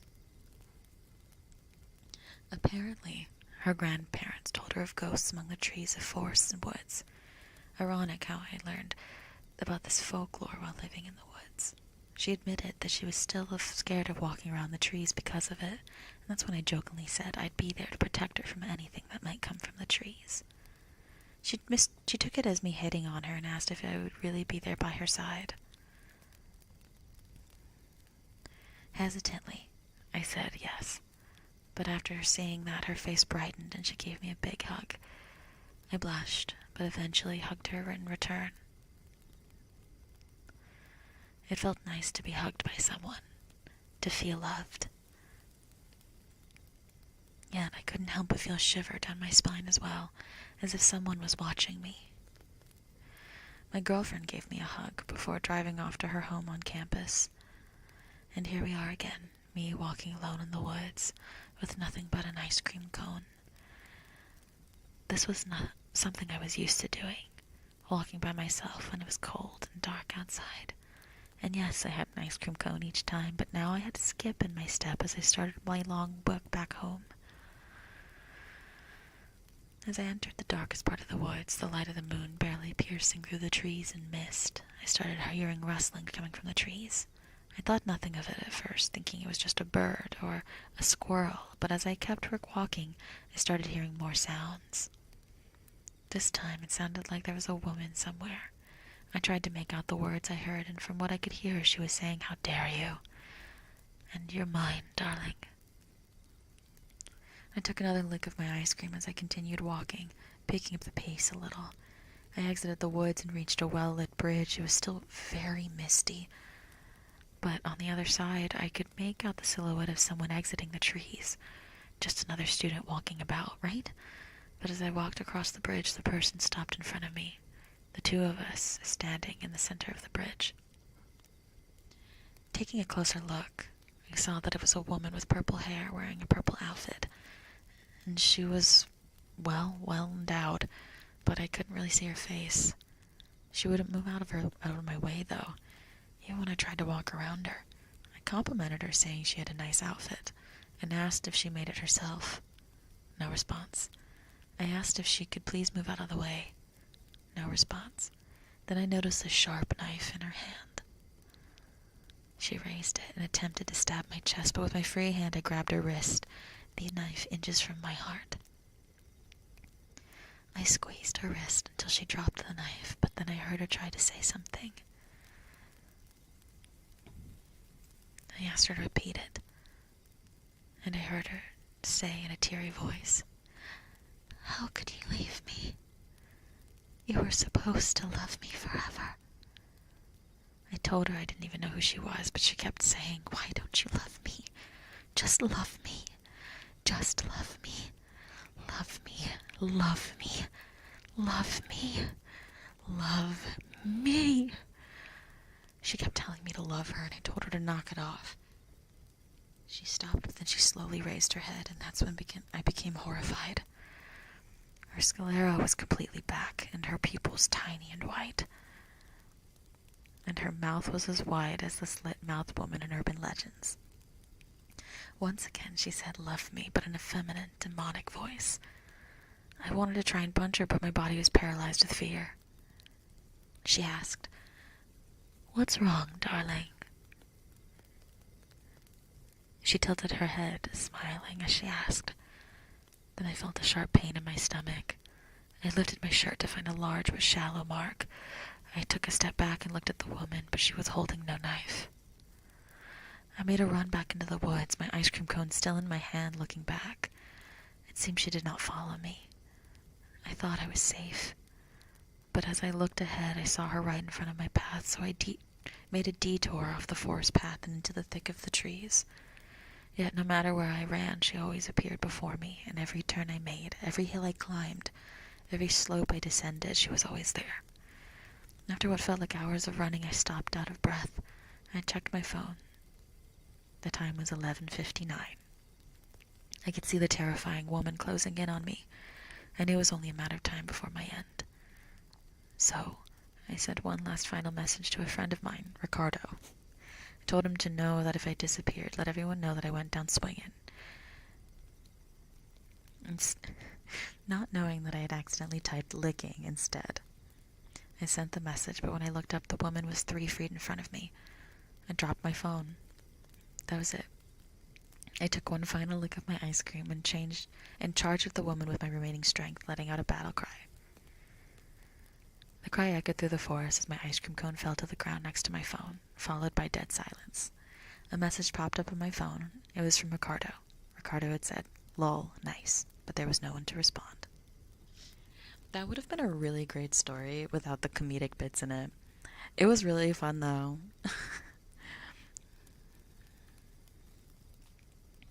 I know he would. Thank you, Yuki. Thank you. Ooh, Onesie also sent one in as well. Nice, nice, nice. Okay, let's do this one. Yeah, for those of you who wrote stories specifically for today, thank you so much for taking the time to write them. You did a really lovely job.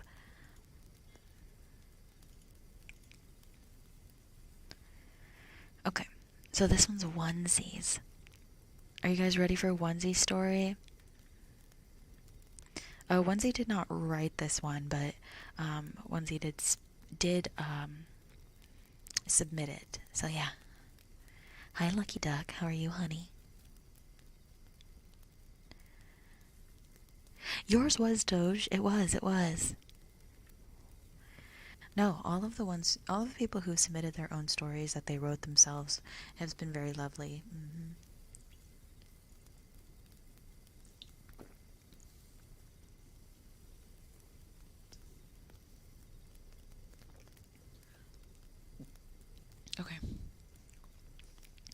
Okay. Purple and green hearts, let me see them. Show them to me. Show yourself. I'm done. Oh wait, isn't there? There was one that was like a creepy version of a Disney song. Like,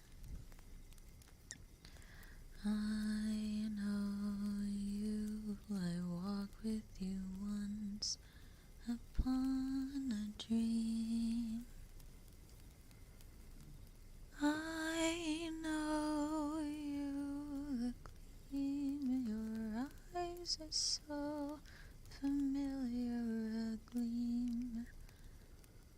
And I know it's true that visions are seldom all they seem.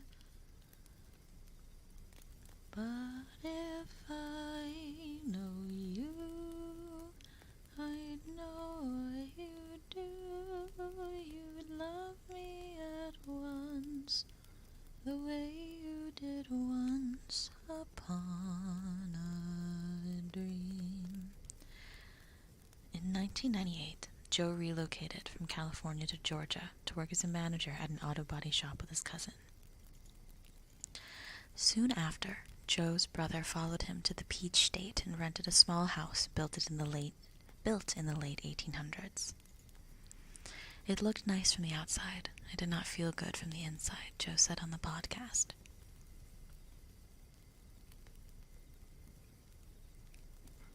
Things were off from the moment he helped his brother move into the house. I walked into the house and went, oh man, the hair stood up on the back of my neck and I just felt ill at ease. Like this place isn't cool at all, he said. Moments later, while carrying items into the bedroom, Joe says he heard whispering. A heated whispering, almost an argument between two people that seemed to be hovering in the top of the ceiling area of the room. Joe ran out of the room and asked his brother if he'd felt something off about the house, too. His brother had picked up on the vibe, but after praying on it, his brother said he felt that things would be alright. As long as you're good. I mean, I'm not good, but I'm gonna help you. But I'm going home and I probably won't come back here, Joe said. In the few weeks that followed, there were more unusual occurrences, including a terrifying event in which Joe's 8-year-old nephew was taking a bath and sat up to find an elderly man in the tub with him. It took about 2 days to calm him down and he never took baths after that. After falling asleep on the couch one night, Joe's brother awoke to find an elderly man and woman seated on either side of him, arguing back and forth over whether or not they were going to allow the brother and his family to remain in the home.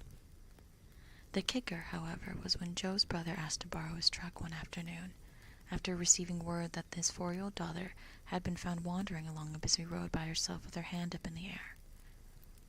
Police and other agencies were called in to investigate when asked, the 4-year-old explained she'd just gone for a stroll with the old lady. What old lady? Joe's brother asked. The old lady that lives here, his daughter replied. She just wanted to go for a walk, so I went for a walk. The front door was far too heavy for a 4-year-old, so everyone was perplexed how she was able to leave the house. The old lady opened the door. Then we petted the dog for a little bit, then went for a walk. She explained. She was so genuine and honest at 4 years old that he couldn't call her a liar. Shortly after, his brother moved out of the house and never went back. Joe still drives by the house nearly every day. It still looks like a perfectly normal, acceptable house, except for what's inside. That's kind of spooky. I love it. Oh wait, let's get rid of this one. I love it. That's actually really fascinating. I always find it really interesting. Thank you, Onesie, for the submission.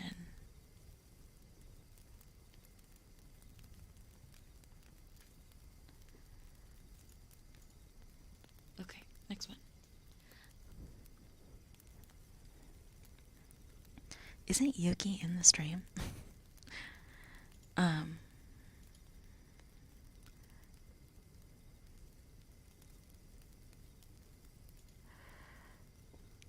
Yeah.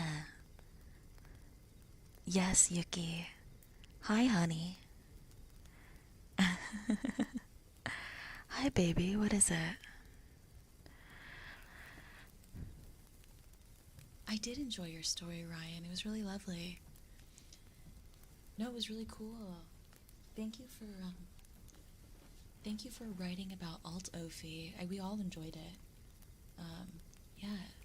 So everybody make sure you tell Ryan good job on writing that story about Alt Ophi. Have a good sleep, Danny.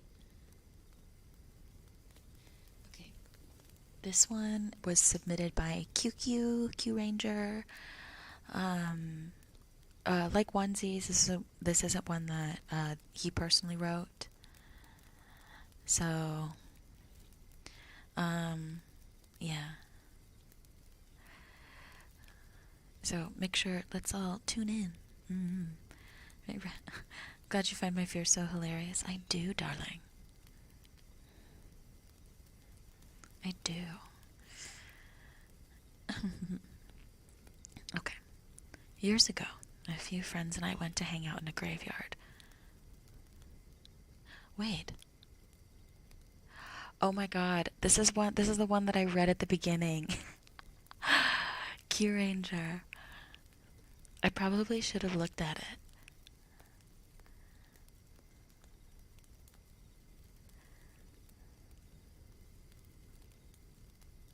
It's the same story. Lamau. That is a huge coincidence. I'm glad that we both thought it was creepy.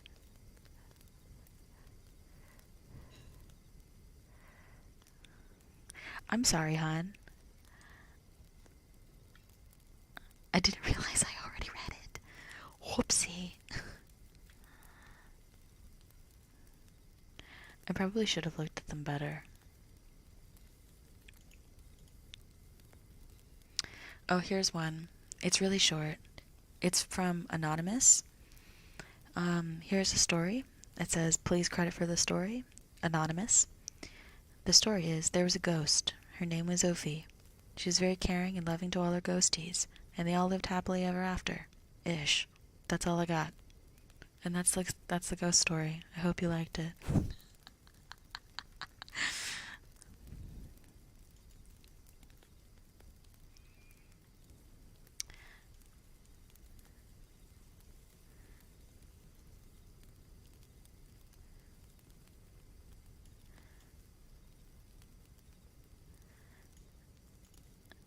Okay, let's see. I know, it was such a good story. Happy ending-ish. Okay, this one's from Artemis John. Let's see. A girl is alone at home one night. For the first time, she has a dog to keep her company. And the girl listens on the news about a serial killer on the loose. She goes to sleep after locking all the doors and windows, but for one, which she doesn't close. Suddenly, she's awakened by a dripping sound. Scared thoroughly, she tries to go back to sleep and puts her hand down on the bed for a reassuring lick from her dog. As the dripping sound continues, she goes to check on the taps in the kitchen, bathroom, and everywhere else, but finds nothing.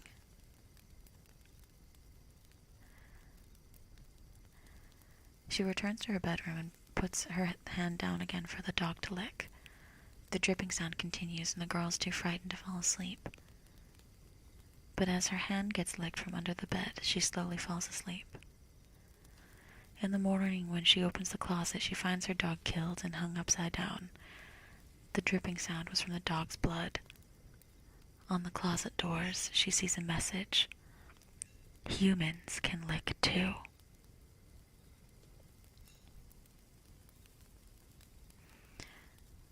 That's horrifying. That's a really good one. That's really scary. That's really scary. Holy shit. That's horrifying. That one's really short, but really fucking scary. Like, that actually scares me.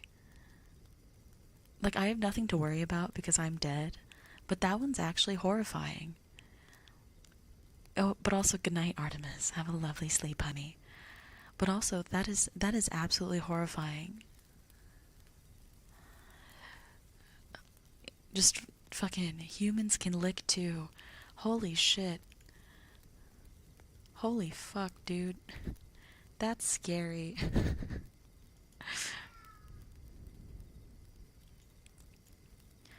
Okay, we have three more. How long is this one? Oh my gosh. The H.P. Lovecraft one is also very long. Okay. Reminder, note to self.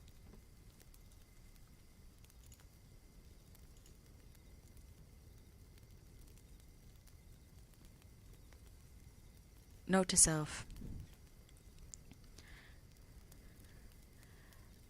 Next time I need a limit. Because my voice is starting to get tired.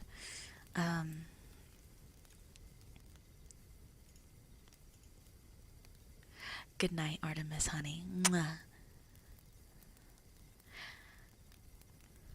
Humans can lick too, what that mean? So the serial killer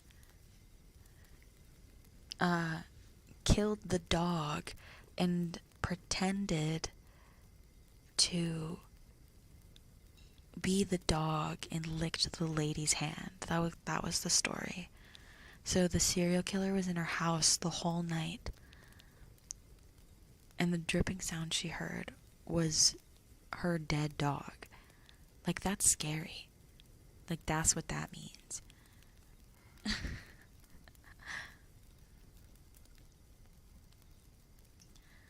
Yeah, that's what that means. Very creepy. Very, very creepy. Okay. This next one. Okay, so this one's by Longbow. Let's get into it. Okay. I'm very excited. I think, Longbow, you wrote this yourself, right, honey?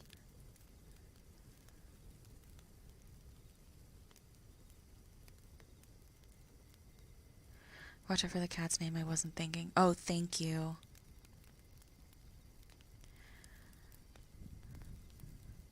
Hi, Shelby. We read yours. Yours was fun. Yours was fun. We ended up with the bad ending. Everyone picked... like, we got the bad ending. And then they realized it was Naruto.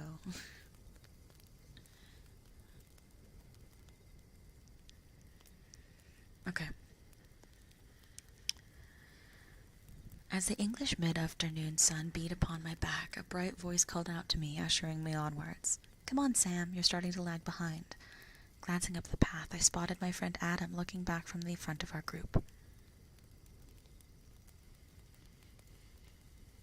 Wearing a simple flannel over a t-shirt and shorts,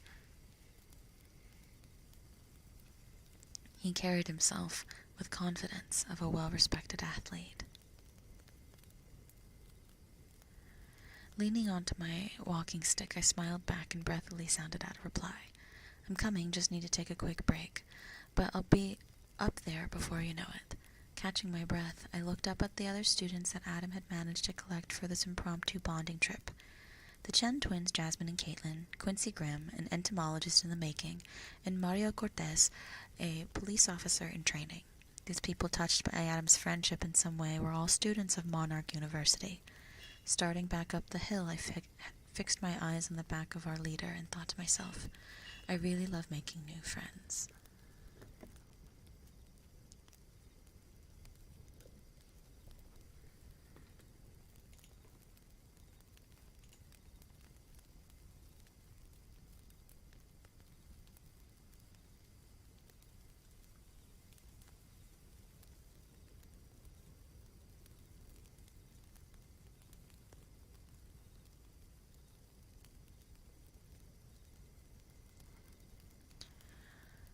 Eventually, I had to readjust my blanket. Eventually, we arrived at small clearing amongst the oak trees with a simple cabin standing, proud of its surroundings. Well, off of the beaten path, it seemed as if this place stood apart from time itself. I found it strange that such a quaint place could coexist with a modern town just a few dozen miles away. Everyone else does, tired from the long hike, threw down their packs with glee and began to make merry among themselves. The twins went looking for the most social media-worthy spots, Quincy sauntered off in search of beetles and spiders, and Mario started up the barbecue with Adam. I didn't have any particular hobbies or things I wanted to do, so I documented the others, taking pictures of their happy smiles and interactions. The sun dipped down below the horizon, and we gathered around the campfire, dining on the assortment of meats and snacks that we had brought. As we chatted, a pale moon began to creep into the sky, and Adam, sensing a good opportunity, posed a question to the class. Hey, has anyone heard of the tale of the lost mistress? Unlike his usual bright self, his expression was serious, as his eyes slowly took in our expressions. No, but what are you getting at? Replied Caitlin in a shrinking voice, as she inched closer to her more confident sister. The two of them were inseparable and, in the face of a spooky story, clung to each other like glue. Her sister Jasmine placed a protective hand upon Caitlin's shoulder and simply furrowed her brow at Adam's inquiry. Quincy's eyes flicked up from the insect-filled container in his hands, chiming in at almost the same time as the twins. It's the urban legend about the noblewoman, right? My sister used to try to scare me with that one all the time. Exactly, Quincy. It's almost Halloween, so we should go all out with the creepy, spooky vibes. Adam, alight with excitement, began looking around at the crowd in an attempt to elicit a reaction out of his peers. Though Caitlin was apprehensive, everyone else thought that some thematic storytelling would serve to set the mood for this autumn camping trip. Clearing his throat, Adam began a spirited recitation of his story of choice. In the mid-1800s, there was a peasant woman that lived beyond her means. She longed for silken dresses and fine makeup of aristocracy. She thirsted for the succulent meats and wines of the rich. In an effort to marry her way into the preferred lifestyle, she did her best to be pleasant, to be clean, and to be more outstanding than the other girls. And one day, her prayers were finally answered. A minor noble, enchanted by her presence, brought her into this family, but it wasn't enough. As she dipped her toes into the waters of avarice, she greedily lusted for the belongings of others. One day, she decided to take what was rightfully hers. At a party unlike any other, she spotted a few people with garish clothes and jewels galore, a little medicine in their drink, a gentle nudge into her wagon, and off they went into the woods. The authorities quickly tracked her down, but when they found her, she was just sitting in the woods, alone and covered in blood. These woods, mind you, with little evidence to go off of,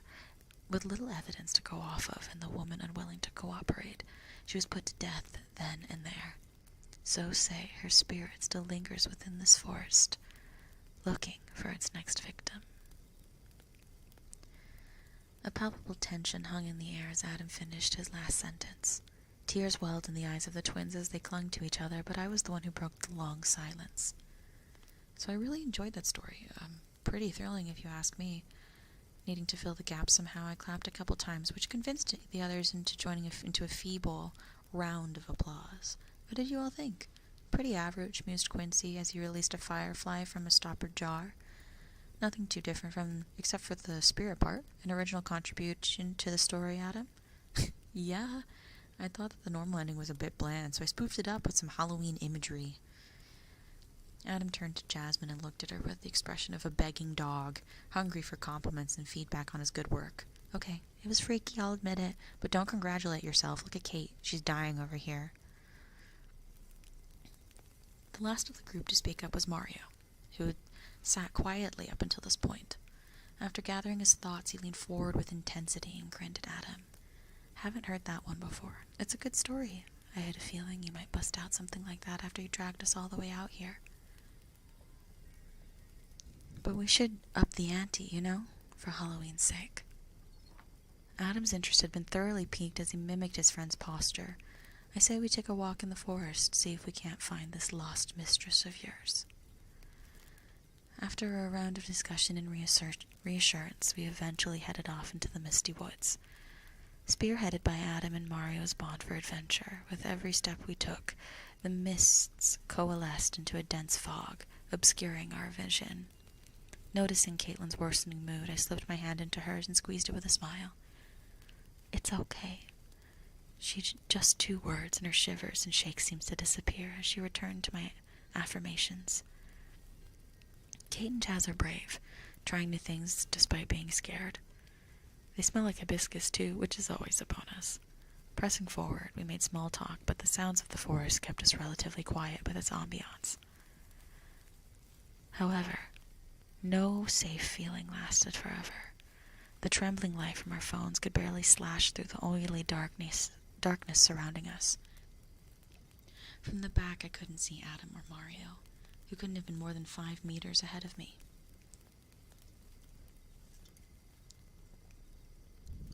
Even Jasmine, who was just on the other side of Caitlin, had features that were difficult to make out. Adam, can you come a little closer? I can't see you, I cried. There was no response. We continued to call out, but were only met with silence. Overwhelmed by anxiety, I unlocked my hand from Kate's and sprinted forward, desperately trying to find the backs of my friends. 100 meters. 200 meters. 300 meters. 400 meters. Snap. Clipping the edge of the pathway, my ankle twisted and deformed under the weight of my body, shooting hot pain directly into my veins. Tumbling down the slope into the bowels of the dark woods, all manner of debris smashed into my face and body. Everything hurt and everyone was gone. Tears streamed down my face and I cried until it became hard to breathe. Tired, cold, and drained of energy, the starless autumn night lulled me into a deep slumber.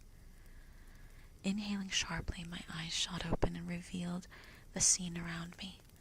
To my surprise, I was seated at the head of a long dining table decorated with a number of aesthetic objects. Silver cutlery, fine china, scented candles, and a frilly lace tablecloth, among other things. Joining me were 4 cartoonish dolls with button eyes and stitched smiles. A pair of identical females wearing sundresses and hats were seated to my left, matched by a simply dressed male and an insectoid creature to my right. Having had enough of the strange atmosphere, I made a motion to stand and winced as a pulsating pain firmly reminded me of the fall I had suffered. From behind me, a melodious voice chided, "If you would be so kind, please remain seated. The pleasantries have yet to begin, Sam." A hand gloved in lace gently brushed my shoulder as a woman walked along the length of the table to the last available seat. The woman was adorned with white silks and jewels. Her skin the color of alabaster, no doubt due to the toxic tinctures she painted upon herself. With grace, she seated herself across from me, with a faint smile. I've been waiting for another group of guests for quite some time now. Guests? For what? A sick tea party? Where are my friends? Fear once again rose within my chest as I screamed at the mysterious figure. Sweat gathered on my brow and my fingernails dug deep into the walnut armrest of my chair as I waited for a response. Sick? Please mind your manners. This is a gift. A blessed opportunity for you to experience the richness of friendship and wealth. She seemingly amused with herself. She covered her mouth and let out a dainty, upper-class laugh before resuming. But where are my manners? You may refer to me as Lady Sybil. Your friends are right here, well in spirit at least. Rest assured, no harm has come to them. They are merely helping my servants prepare the dinner for this splendid occasion. My eyes darted to each of the dolls, and sure enough, each of them bore a striking resemblance to my friends. Speaking up, I asked, I have another friend named Mario. Where's his doll? Oh, him. He politely declined my invitation, so he will not be joining us in person today. Other arrangements, he said. As she recounted Mario's words, her expression betrayed a momentary glimpse of pain before reverting back to a light smile. Do not worry. He's been taken care of. A bell sounded from beyond the tree line of the clearing we were in, and from the midst, a pallid butler arrived with a closed dish in each hand. As he slowly made his way over to the table, the faintest smells of cumin and coriander wafted from underneath each container. My will began to waver as my body, starved for nutrients and desperately reacting on its own, affixed its gaze upon the source of the enthralling aroma. With a gravelly voice, the butler simply stated, "Enjoy, young master," and placed one of the trays down in front of me. Pulling the lid off, I was greeted by a dish I was not expecting to be served from a woman that seemed so prim and proper, a woman that seemed to transcend time. Perhaps from my bewildered expression, Sybil managed to pick up on my shock and began speaking. I have always made it a point to keep up with current trends. It seems Londoners these days have been absolutely obsessed with this appetizer known as a taco. It comes from the Americas, at least that is what Oliver here tells me. Indeed, on the plates were a selection of different styles of tacos, with meats of every kind and accoutrements galore.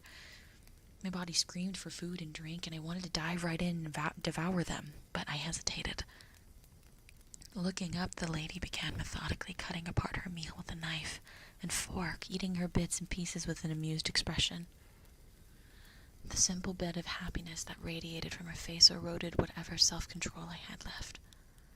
Ignoring cutlery, I savagely feasted upon the piquant meats and spicy sauces, jamming whatever I could into my face. How absolutely filthy. Across the way, a shadow twisted Lady Sybil's expression into a blood-curdling look of disgust, similar to how a human would view a gnat. Your manners are absolutely appalling, Sam. I give you an opportunity, and you choose to squander it. I'm rather disappointed. Turning to Oliver with grave intent, she uttered, "The twins next." Heeding the words of his master, the butler bowed the sizable female dolls from their seats. As he dragged them away, long tracks began to form in the dirt and muck. I thought my eyes were playing tricks on me. For a second, only a second, I could have sworn the sewn smiles of the twins were inverted into frowns. Bringing my attention back to the table, I frantically wiped my hands on a napkin before dipping my head down. "I'm so sorry. I was just hungry. Also, I'm not sure if you know, but we typically eat this kind of food with our hands." "It matters not. If you are seated at the same table as me, then you will carry yourself to a higher standard." An authoritarian undertone was present in Lady Sybil's voice, as if she imposed her ironclad will upon the remaining guests. We looked at each other for a few moments before I broke my line of sight. Quietly, I continued to eat my meal with a knife and forks, limply stabbing at the soggy meat and tortillas. Silence filled the space with the only sound of chewing and clinking of cutlery to break the monotony. 10 minutes passed before the bell rang again, as the butler returned with food in hand. "Oliver, can you please let our guests know what the next dish is?" "Certainly, my lady. This here is a soup simmered from the bones... Certainly, my lady. This here is a soup simmered from the bones of birds found local to the area. It contains numerous herbal ingredients such as ginseng, goji berries, cloves, hibiscus, cinnamon, and much more. It will help reinvigorate both of your ailing bodies." With that, he lifted the cover and unveiled a caramel stalk wreathed in a soothing fragrance. There was little in the way of toppings, save for the small pieces of chives that bespeckled the surface of the liquid. Being careful, I decided that it would be best not to further incur the wrath of this woman. Mimicking the one sitting across from me, I simply brought the soup to my lips and sipped with a nary sound. As I observed Lady Sybil's movements, I began to notice odd details about her. The slight wear at the edge of her sleeves, the slight bruising of her skin in various places. The more I looked, the more I peered past the porcelain facade of this person. "Lady Sybil, may I ask a question?" "Please do." As she dabbed her face gently with a napkin, she motioned for Oliver to come close and whispered a message into his ear. Wordlessly, the gaunt man began dragging Quincy and Adam's dolls away. My eyes naturally gravitated to the dolls, and, just like last time, their smiles were pulled into deep frowns. "Excuse me, what are you doing with those? I don't think I've done anything to warrant a punishment." Panic began to seize back in my mind as I felt the absence of my friends. Breathing raggedly, my heartbeat accelerated as I looked across for the table for answers. "You're right. You haven't done anything wrong. However, I grew tired of having the dolls in my sight." Sybil paused, meeting my eyes with hers. "I'm more interested in your company over that of your friends." I felt a flash of heat across my ears and face as I turned away. Certainly, I was caught off guard by her sudden frankness, but that did little to calm my fears. As I sat there tapping my one good foot, I became worried for my friends. Where could they be? It's been 1, maybe 2 hours. I'm not sure how much longer I can entertain this lady. As if on cue, Oliver came back with the final course of the meal, the piece de resistance for the whole experience. Unveiling his creation, a rack of delicious grilled ribs were sitting on a wide porcelain serving dish. Although the opulent meal enticed my senses, Unease still lurked in the back of my mind. Standing with a jerking motion, Sybil raised a Merlot-filled glass. "Sam, tonight's pleasantries have been absolutely stellar thanks to your presence. Though you have had mishaps, having another person to speak to fills my breast with an effervescent joy. Here to continued participation in my court." Her smile was radiant, far brighter than it had been ever during this dinner. "I do think we've had a good time and the food was wonderful, but my friends and I should probably be getting back soon. We've got a family and school to worry about." "Worry? There's nothing for you to worry about. If anything, I should be the one to worry, since you are my subject." Standing forcefully, her chair groaned as it slid out from under her thighs. The grass withered at her feet as she stalked towards me, her expression increasingly grim. "I feed you delicacies and teach you the joys of living at the type of society, and do you wish to leave?" Now within arm's length, Lady Sybil loomed over my chair and stared into my soul. Up close, her elegant looks withered away and were now replaced by necrosis and twisted love. A bony finger traced over my chest and down to my stomach, freezing my skin wherever it touched.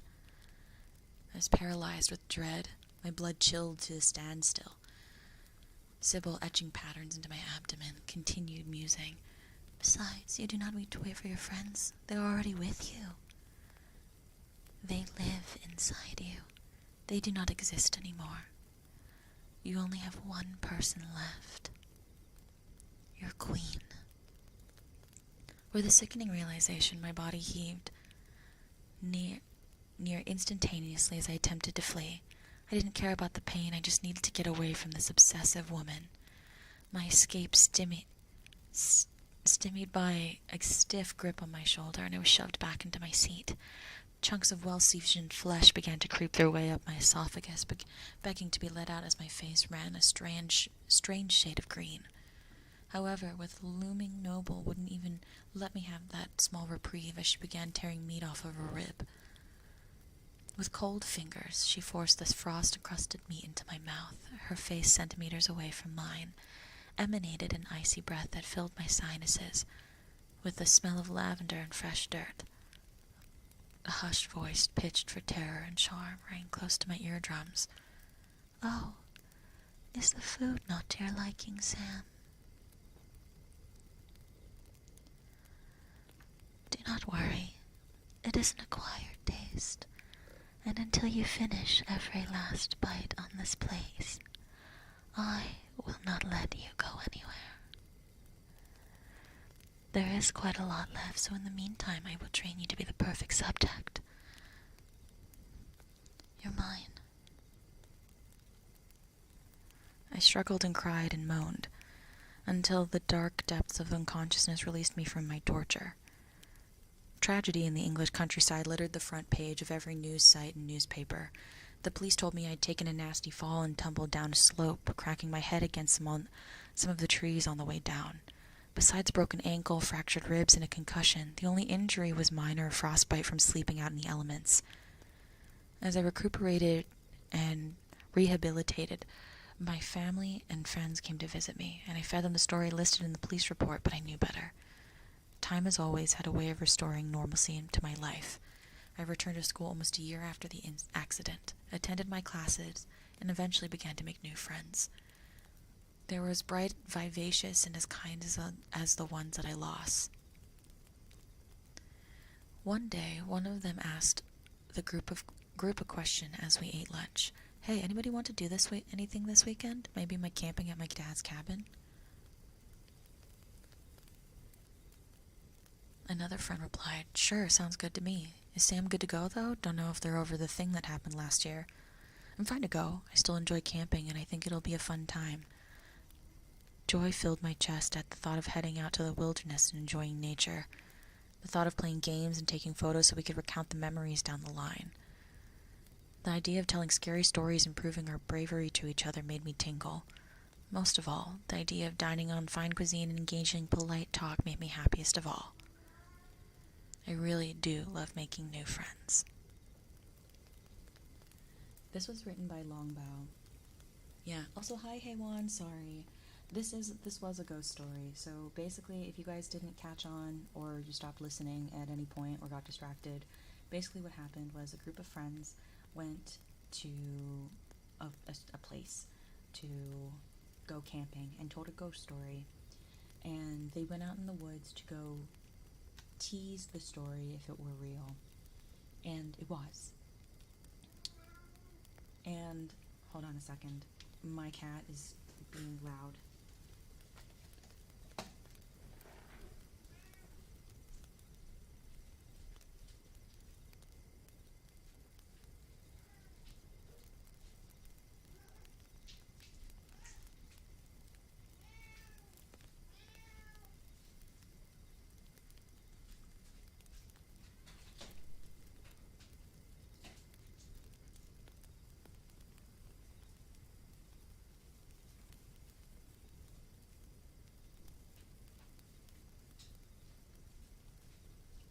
Anyway.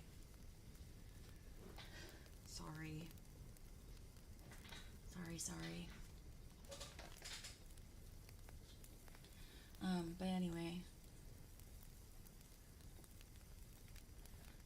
Basically what happened was they go, the guy encounters this, Sam encounters Lady Sybil of the ghost story. And, every time he misbehaves, she kills one of his friends and turns them into their next meal. So, like the soup or whatever, it had it had aromas of hibiscus, or like that kind of thing. So the food was based off of that person. Yeah. Hi, Juan. So, yeah. So that was the story. I thought it was really interesting. Longbow was really good. Thank you for taking the time to write it.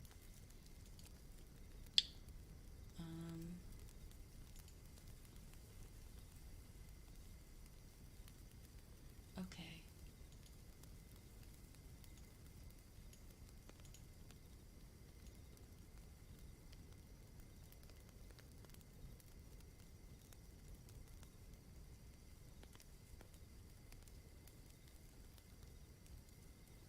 Let's see. Okay. So the H.P. Lovecraft one is also very long.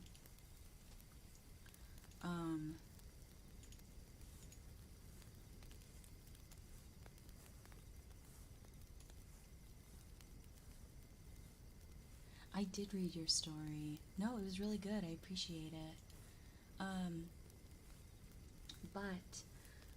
I'm actually starting to, so I have to turn off my AC to do ASMR, and, no, don't apologize, hon. No, please don't apologize. You didn't do anything. No, you're fine. Please, you're so fine. It's just, I'm starting to get overheated in my apartment, it's just, I'm really warm, and, it's also, like, starting to hurt my throat. Just turn it on. No, it's, like, you can hear it, like, I'm not gonna go turn it on. But, I do want to reassure you that, I do have another ghost story ASMR planned for later this month. So, because there were 2 stories that got submitted that I haven't gotten, that I'm not going to be able to read tonight, what's it called? We will be doing another one, later this month. So do not worry. It's going to be a collab, so it's going to be with a friend. So it won't just be me, but it will still be a really fun, intimate time. The 2 ghost stories that I didn't get to will be at the front of, will be the first 2 that I read, during that next stream. So I hope that is something that is chill with all of you. So, but next time we're going to also be allowing creepypastas as well, so you guys will be able to send in your favorite creepypasta stories, and things like that. It'll be on the 30th of October. So if you guys want to write that date down,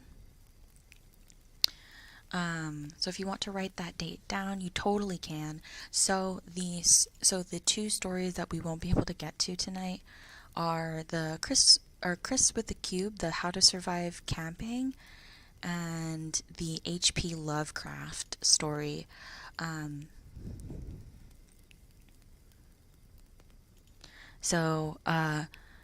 What's it called? So we will be reading that. So again, write that date down, October 30th. I will be able to read those two stories again on that day. So I apologize that I'm not able to, but I very genuinely am overheating, and like it's starting to get kind of uncomfortable. So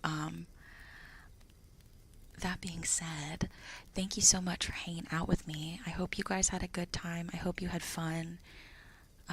It was really fun reading all of these. I love like spooky ghost stories. I think they're like really enjoyable. So also, if you're new here, thank you. Also, thank you for the 14K wishes. I really appreciate it. Also, hey Juan, I love you. I don't know if you heard me say it earlier, but I love you. But thank you all for the 14K wishes. I'm trying my hardest to fight the urge to not do another endurance karaoke because you know that I will. Endurance karaoke to 15K. Maybe we'll do something different. Maybe I'll do like a ASMR karaoke. Or not ASMR karaoke, ASMR endurance or something.